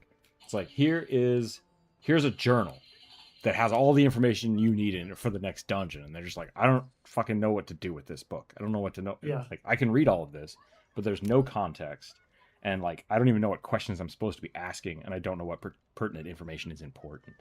So it's So it's not actually useful unless you give them a real journal and 6 hours to look through it. Yeah, which is just not fun.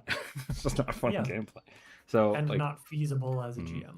so like when you guys went down there and started like talking to the ghosts, I think that was a lot more fun. But like that's in game, like that's in, it's what's the word? In situ. Like you're the learning URS, about yeah, it in as situ you're works. doing it. Yeah, which I think is way more fun, but it's more complicated. Yeah. About 3 minutes behind. Yeah, no problem. Accent logic was me. Yeah, I had it correct. Okay, cool.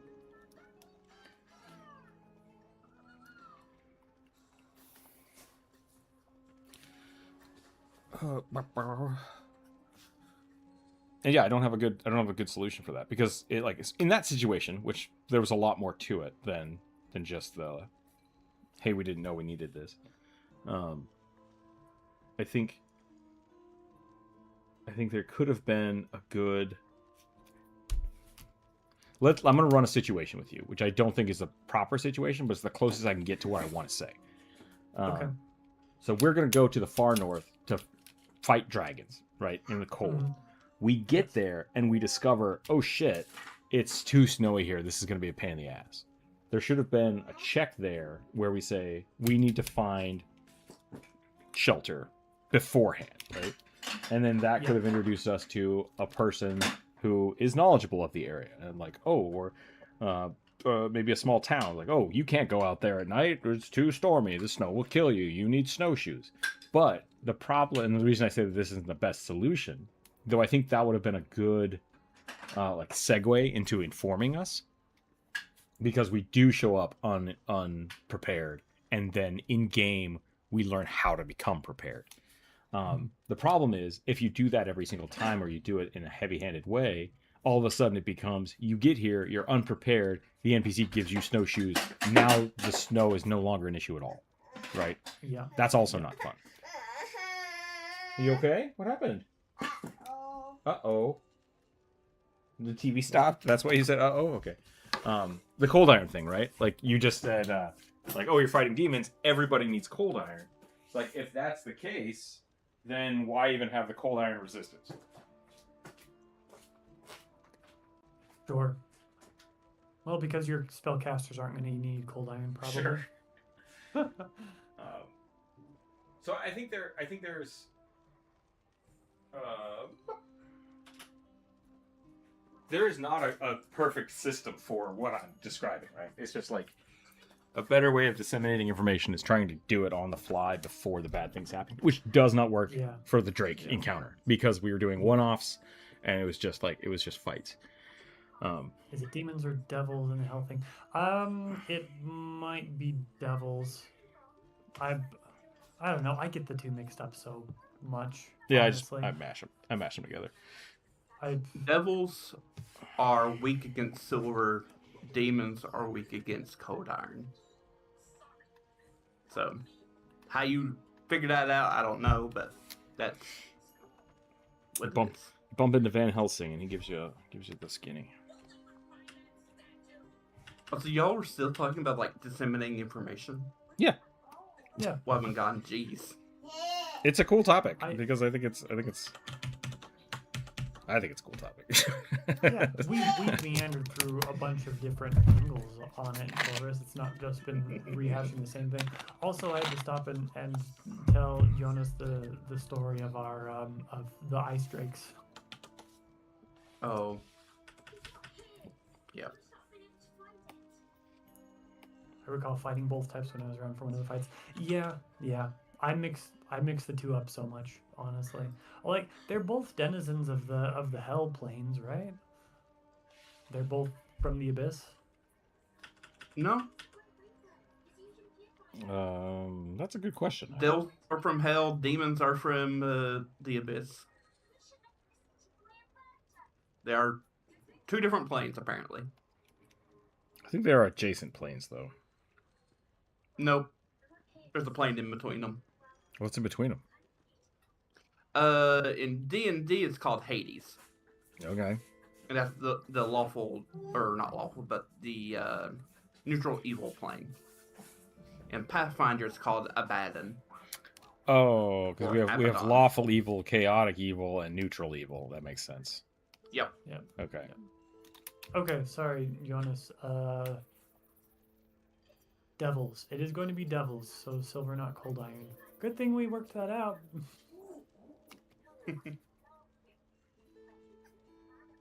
It's also your world. Do whatever the hell you want. Yeah, I'm so smushy with devils, demons, and undead. It's like I don't care.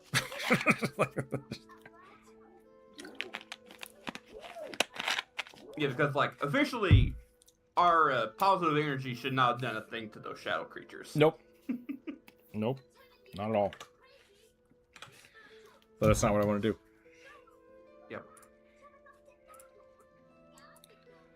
All right, there's the axe. I think that's a pretty cool axe. We'll talk about it tomorrow when we play. Sure. Yeah. Anyway, I hope this discussion has not been exclusionary to poor Vagabond here. I've prepped for both type of weapons. See, that's smart. That's smart. That's just good D&D. Yeah. Cranberry granola crunch with a what's it called? Palantir? That's not right. That's a different thing. Palantir, yeah. I think it's fun, and I don't think he cares if it's, you know, a dragon's eyeball. Sure. But I also don't think he's I don't know if like that needs to be his whole character. I like that he has it. Yeah.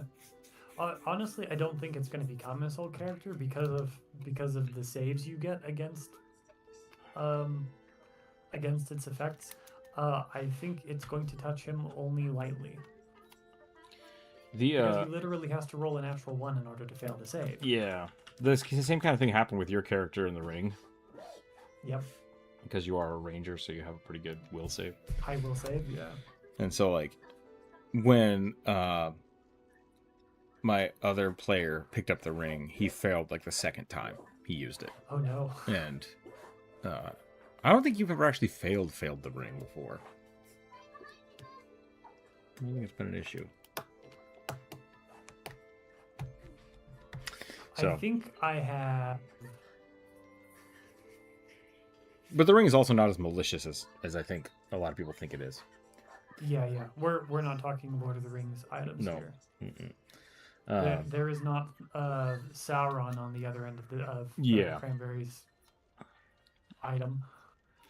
Yeah, because like the dagger and stuff was like the real scary thing, and it kind of like I think we kind of combined the two into being one evil entity, and it's like, no, the ring is something totally different.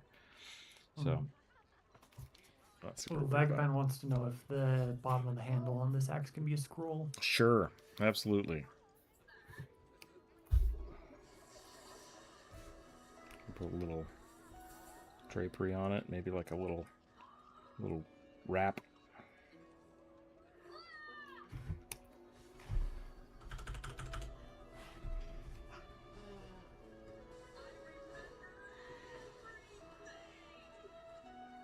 You know, this axe is immediately making me think, speaking of Pathfinder items, because I love how in Pathfinder magic staves are like bow staves. You can actually fight with them. It's honestly made me think that, you know, like, why can't you have just like smack an axe head on the end of one of them, or a halberd head, right? Were you the one that was you can taping swords to staffs? That might have been Kevin the Necromancer. It was not me, I don't think. So Kevin the Necromancer wanted his character knew how to use staves, and he's like, okay, cool. I just want to like put a dagger on the end of my staff so that I can do piercing damage. And I was like, that's a spear. Yeah. And he's like, no, I want it to be a staff though. And I'm like, mechanically, statistically, and like proficient wise, it's a spear. Which is still a simple which weapon. Are both, yep, which are both simple weapons. That's what I'm saying. I'm like, there's no reason you can't use a spear. He's like, yeah, but I want a staff that can do piercing damage and bludgeoning damage. I'm like, you see how you're cheating. Like, specifically, you've taken one thing that does one thing and decided, I have another thing that does another thing. Can they be the one thing? And I'm like, fine. It's fine. That's also there's also a spear that also has bludgeoning damage on it as well. It's called the dueling spear. Yeah, it's just like the level of chicanery that Kevin will try to get away with is bananas. And it's fine. Like, he's not malicious about it. He's just like, it makes sense if I just have a pokey thing on here, and then I can not be stuck when things are immune to bludgeoning. It's like, yep, that's fine. You made a spear. I'm like, just put a spear in your inventory and roll that, I guess, when you want to poke stuff. But... like, was this like a magic weapon, or nope. like a magic staff, or just a stick? It was just a stick. Okay. It was just like, why are you making this so complicated? It's a spear. Because the Rune Lord archetype, you can combine your like polearm weapon with your staff and cast spells as a staff using your polearm weapon. So, which could be a spear. Okay. So I was thinking that it was like trying to like cast spells and have a spear at the same time. Like, you can. It's easy. Why Kevin just not carry a dagger on belt? Good question. That's a great question. Daggers aren't useful. You enchant them enough, they are. Fine. I really want to start calling people out on switching weapons and like switching hands and equipping and de-equipping things. I think Lars is the biggest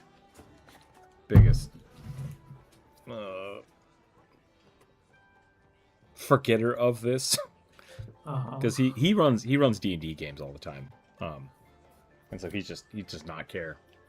He's just like, I shoot with my bow and then I stab. And it's like, well, that technically takes 3 actions, but whatever, it's fine. So I don't know. I like the idea of, you know, taking time to draw weapons, but I guess I'm also very fine with people like, if you move, you can draw a weapon while you're moving. Like, that's fine. Yeah. But the action is still taken, and I think that's part of the reason Pathfinder is so jacked up the way it feels, because we play it a little bit like 5e, where you run up to somebody and then you just punch, and then you just take the next 5 turns just punching each other in the face. Pathfinder doesn't feel right when you do it that way. Because, yeah, if a creature can just attack you 3 times in a row, you're fucked. Yep. But you should be spending an action, again, raising your shield, spending an action, moving away. Like, all of those things make those 3 attacks not as functional. And we just don't trade it off that way. I mean, you all don't. I do. I will admit I have fudged things somewhat with taxes. I usually try to. I have quick draw though, and so like, I basically use that to fudge it. Yeah, quick draw makes sense. And I sense. feel like there's some justification for that. How do you handle players asking for too many workarounds? When do you give in and when do you say no? For me, like I said, with my issue with Kevin taping, I mean, he went to a blacksmith and he eventually got the dagger stuck on a spear. And like, the issue with that is not that he wants a spear with piercing weapons on it, because like I said, or a staff, because I'm like, it's just a spear, just buy a spear. It's that he, as a character, wanted to, like, I want to fiddle with everything and I want to change everything. Like, I want to let you do that, right? I want to let Druid get every recipe forever and build motorcycles. But like, it becomes one of those things when is it pausing the flow of the game to be fiddly? That's when I stop it. So if someone, like, I think Jonas, you took, God, when you were playing your lizard guy in the tower, you kept trying to make like meteor hammers and stuff, and I was like, I don't know what you're doing, but sure. like there's there is a point when I will let people do things, and then if I'm like, oh, this was a bad idea, you have to go back on it. Yeah, I liked Gurna. Gurna was a gnoll, not a lizard. You're right. So I will generally err on the side of, why are you doing this first? Ask the question, and then I will let them start doing things, and then I'll start pulling it back. Is what I assume. If you said no, I would have been fine with it. Yeah, that's what I'm saying. Like, I like to let people try stuff. And there have been a few times when I've been playing with people who are not like long-time friends of mine. I've played with a handful of new players and a handful of just like random temporary people who I can tell are trying to cheese the system. Those I usually try to snip in the bud real quick. It's like, no, what you're asking fundamentally breaks the way the game works. So no. Yeah, it's as a GM, like players often think they're being sneaky about it, but usually as a GM, you can tell when somebody's trying to screw over the table. Lars thought he was real smart because I gave him a sword that could do any die of damage. And he's like, I'm going to roll a D100. I'm like, go right ahead. And then he did it, and I'm like, cool, you take half of that. And he's like, what? I'm like, yeah, that's how the sword works. Like, so it's like there's lazy DMing where you don't think about stuff, and then players just abuse the hell out of it, and that's fun. Like, I'm totally fine with that.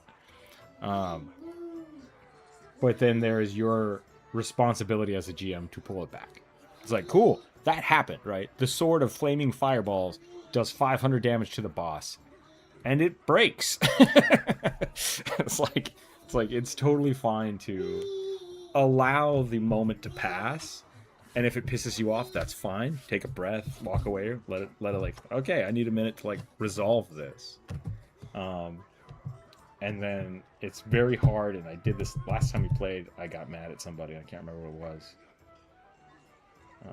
was. It was Kevin the Necromancer and Lars just blindly, me basically saying like, you are doing this wrong. Like, everything I have led up to this point says you are going the wrong direction. And they're like, yeah, but we're already going this way. It's just like, fine. It's just like, it's like, great. Everyone knows that this is fucked up. I need 5 minutes to think about this. Great. Keep going. Just keep on keeping on. Good luck with your sunk cost fallacy. Exactly. Yep. Great for you. Yep.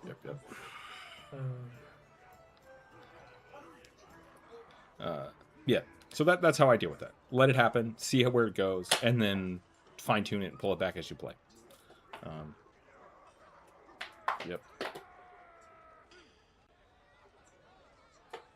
But there are people that are just trying to abuse the system too, and usually at that point you have a conversation with them. Be like, hey, I want you to play your character the way you want to play them, but there are certain things that like either just go directly against the rules of the game, or like that's the thing with the spear and the sword. It's like, if your character had only been linked to, like, you don't have access to piercing weapons for some reason or another, which isn't really an issue. But if that had been an issue, it's like, you trying to do this is not how the game was designed. And I think in doing this, you are getting too much, right? And if that's something you want, cool, let's find a way to make it work. Like, maybe you have to take a feat to get a special weapon that allows you to do that. Or here's a magical weapon that you purchased or found that allows you to do that. But for the most part, I generally let it happen. So, yeah, I hope that answered that. Enough. It is still just weird that he was like, I want a staff with a dagger on it, and could not be satisfied with that's a spear. Yeah, it might have been Lars, now that I'm thinking about it. I think Lars was a monk, and Lars wanted a monk with the knives on his spear, and I was just like, why? Why do you want this? It was really more a weirdness than like that's too OP. It was just like, great. You definitely answered my question. Okay, good. Have you ever used the environment as a kind of enemy in one of your D&D games, like a forest that attacks the players? All the time. Yes. All the time. I'm a very big... Lair actions in 5e is a cool way to describe what I do. But I generally don't tie the lair actions to the boss. The lair is just a lair. So at the top of the round, something happens, and the players have to navigate it. Sometimes it's really innocuous, like there are bugs. If you touch these things on the floor, bugs show up. I've done that. I've also done lava. Lava's fun. Creaky boards. Or creaky, what is it? What was the in the dungeon? I had a whole like a scaffolding fight. Like all of the all of the platforms are hanging from the ceiling, and so they kind of move a little bit. That's really difficult to do, but it's fun. A lot of that stuff is way easier to do in person when you can like shift the board around really easily. So did that require acrobatics checks or reflexes? Depending on what you were doing, yeah. Like if you wanted to move between them, acrobatics checks. If you got hit too hard, you would have a chance of being knocked off and like have to make a reflex save. Different things like that. Like it's the same thing with like caltrops and difficult terrain and height variations of terrain. There's a lot of things you can do with that. But Rook, you is a dungeon master. You is a dungeon master. Environment gets used a lot. Quite fun. Oh, okay, gotcha. Thank you, Jonas. Yeah, I like players fighting with the environment more than the bosses. Same. When I went to DM... Hey, those stupid bugs.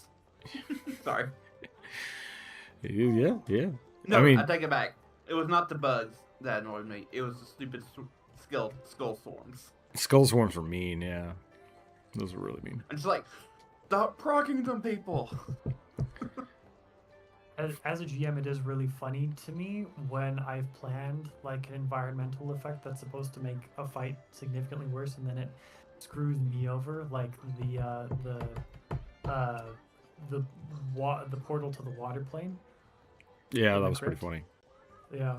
So what happened is I for the chat I had a well, as I said, it's a portal to the water plane, but it would spit out water, and then there would be like a whirlpool that would pull characters or any creatures caught in it back down into the water plane, and then it would like bit back and forth. So it was always oscillating. The point wasn't to trap anybody in the water plane; it was to like slow anybody down in the fight and then deal like bludgeoning damage. But it only affected the undead creatures. They got washed around constantly, and I think Rook's character was the only character who was in there, and he's a champion, basically a paladin, and he had a really high strength score, so it did nothing to him. I just like sloshed in there, went exactly where I wanted to go, and just wrecked shit. It was great. I was like, "What's the mechanic here?" I'm like, "Oh, it's just a door. Close the door." Yep. So that was a really cool concept for a fight. I did think like the weird thing that happened with that, because I think if I remember right, the skeletons were supposed to be protecting things coming out of the portal, right? Like that's why they were there. Not quite. Some of the skeletons were possessed by a scarier undead thing that was trapped in a sarcophagus. And that's right. Some of the skeletons were there to act as guards against that thing being released. Yeah. So I think what happened is we jumped in there and we were kind of like, I think most of the party focused on the ones that I was like, I don't think we need to fight those. I don't think we need to fight those things. Yeah. We just need to like figure out what the hell's going on with the room. But I might have overthought that room. I'm not sure. It was fun. It was still a good one. Overthought that room. It was designed to be overthought. It was designed to make you guys second guess everything. Every time I give an inch, they just see that the justification to negotiate until the end of time. Okay. Why haven't you gotten any magic items? Because you've already changed 3 different mechanics to make you more powerful than magic items you're asking for, Jonathan. Yeah, that makes sense. Hi, Rook. What's the biggest monster flop you've had as a DM? Ooh, let me think about that for a second. I'll get back to that one. Fergus. I'm planning my first session as a game master, and I wanted to design a forest with a rot theme as one of the first locations the group can visit. The forest should be actively attacking the players. Yeah, you can use things like assassin vines. There's a couple things in Pathfinder called blights. I really love the blight trees for like possessed forests. It's really cool. And basically what I do is just leave them completely invisible.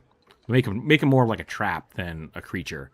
At least initially, because then like people shouldn't be able to tell that the forest is weird until the forest attacks you, and then you can start being like, oh, you see more of those vines, you're pretty sure those trees are going to attack, right? Like let it be a surprise the first time it happens. Yep. I'm unsure of how to There's- bring the forest to life in terms of atmosphere and gameplay. Yeah, basically make everything dangerous. Play with lighting a lot more. Bushes and shrubbery. Yeah. Yeah. Play with line of sight and difficult terrain. Yeah. Like, but lay out where your big trees are going to be, and actively tell your party, okay, so there's an obstruction here. You're not going to be able to see past it. Yeah. Which so- way do you want to go? Do you want to go down this well-lit path? Do you want to go climb through the brambles? Yeah, different things like that. Little critters. Play a lot with sound and smell is something I like to do for forests, especially if players have those. But a lot of it's like, oh, you go this direction, and like there's nothing. Nothing is. You hear no birds. You hear no whatever. Going another direction, you may be able to smell things like something has been freshly killed, but you don't know if it's like a bear den or if something it's like has been eaten by a creeper vine or something. So you can kind of guide your players there without just using sight, because that's the big thing with forests is like you can't see a lot of things. So it's very much like how do they navigate this maze without just like I'm gonna burn the forest down. It's like you're welcome to try that. Like that's a thing you can do. Yep. There's Unfortunately for most players, most deciduous trees do not burn so good. Yeah.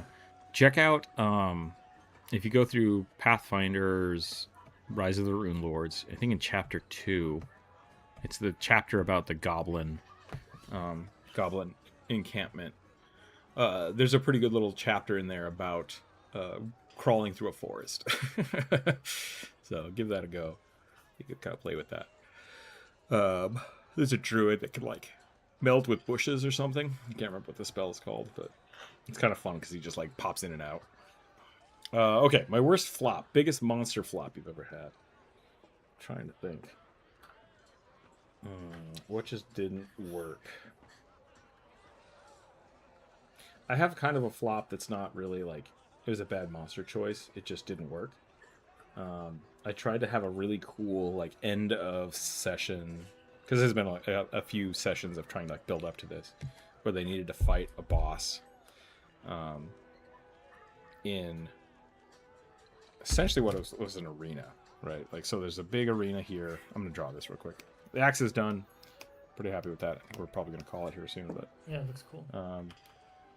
there's a big arena leading up to a stairs and then to like a smaller arena. And what I wanted to do is have two of the characters run up here and fight this guy because they were trying to get this guy. And then I had the other character was supposed to like hang down or come up here and fight off all the little tiny shit that would just keep spawning. So like this character could fend these guys off. These two would take care of this guy. And what ended up happening is this character's like, I'm going to go fight this guy. And they're like, we'll stay here. And these people were not built to fight the things he was supposed to fight. And basically everybody that I had a bunch of little enemies for character 1, a really big enemy for character 2, because he had like it was Kevin. He had a big mob. I'm like, I want these two kaijus to fight. And then I had a bunch of little stuff over here around the boss that the third character was supposed to duel with that boss, right? And what happened was this character went here, this character went here, and this character went here. This character cannot deal with lots of little monsters and got well overwhelmed and couldn't do anything. This character went up to the big guy and got immediately killed. Just got punched in the face. And Kevin the Necromancer and his big guy ran at the boss, to which the boss was not prepared for the giant undead thing and got squished. So it was, for them, really fast and really fun. For me, a total shit show. Total shit show. That was awful. But my players still enjoyed it. so I hope that's, I think that's about it. I've run some pretty stinker campaigns too. Trying to think of other bad ones, but there've been a handful of times when you guys like two-shot my bosses. Encounter was bad. Which one? My giant skeleton encounter was bad. Oh, I don't think it was. I still think you gave yourself the worst the hardest Yes, critique for that. I know. Yeah, yeah. I'm mostly joking. Okay. But yeah, it's... That was an I was over... not satisfied with how it went down. Oh, you know what? I have another one. Did you guys remember the Plants vs. Zombies encounter in the tower? Oh, yeah. Yeah. The first time I ran that, it was so slow. It was so slow and it was so boring. And then when I ran it with you guys, Jonas was like, "Oh, can I do this?" And I was like, "Holy shit, yes! That's actually a really good idea." and it completely changed the encounter. So it was still really long and boring for you guys, but it was much worse. Kid, what are you doing? Hey, it's 12 o'clock. This kid is losing his mind. I need to go make some lunch for him. It's an easy way to make a ton of these trees. Just put blocks or things that represent trees. Don't worry about the top of the trees. They make Minecraft jokes. That's a good way to do it too. Yeah. I think Druid was right. Like, basically, giant trees are going to be your walls and pillars. I wouldn't necessarily say that your players can't climb the trees, but you should make it dangerous to do so. Yeah. Right. Like. And for running a map that encounter that has a bunch or that has environmental effects going, I recommend that you don't do too much. It's better for you to like focus on one like game mechanic, like one game mechanic that's going to make things more complicated. For the field, like so. I don't really count difficult terrain because it just slows everybody down. So like with trees and bushes That's the and job. stuff, yeah, with trees Sorry. and bushes and stuff, what we're really talking about is it's a complication of line of sight. Where you're dealing with cover, and your monsters potentially having cover, or if we're talking about assassin vines, we're talking about them being camouflaged and so being difficult to see. Yeah. So I think the raptors is a good example of that. I redid that raptor fight after you guys did it, and it's much better. Yeah. Cool. Oh god, that is one encounter that I hated a lot. I just like, oh god. It was pretty frustrating. So Where's yeah. your So other for one? your encounter, I suggest like pick one or two types of enemies. Pick one sort of terrain complication that you're going to have active, and then other than that, just try to arrange your map so it feels a little bit like a maze, so that it's not like a corridor. And if you can do those things, then your players will make most of the complication themselves. And all you have to do is have your monsters run around behind. You said you were running level 2. In first edition Pathfinder, there's a creature called a yellow musk creature. Yeah, that's a good one. And it's a plant monster that produces it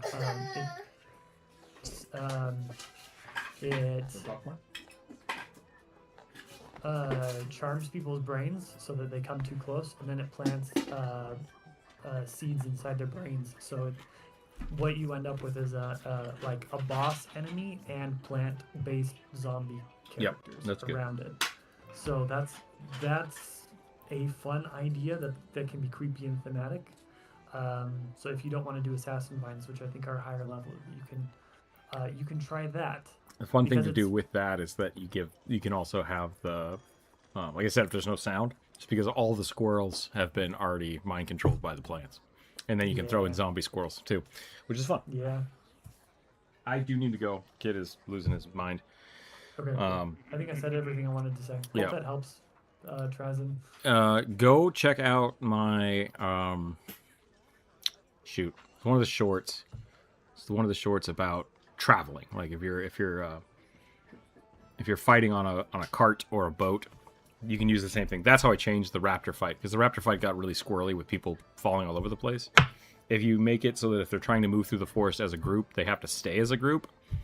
And by that is everybody moves at the same time and the world moves around them. That works a lot As if they better. were riding a wagon. Yeah, exactly. As if they were riding a wagon. And then things can jump out of the bushes at them and then leave and go back into the bushes, right? So that's the big thing about line of sight in the forest is the creatures that are there know how to move through the bushes. Your players don't. Same thing with the trees. Like, most players will not be able to traverse from tree to tree up in the trees. That's just not how anything works. So if you want to have something like monkeys or squirrels or badgers or wolves, they can easily move through those bushes and shrubs in places that the players cannot. So that's a good way to do that. That's all I have. Thanks again, everybody, for hanging out. We'll be back next week with more suggestions. I'll post those on Monday. If you're not a member of the Discord, come hang out in the Discord.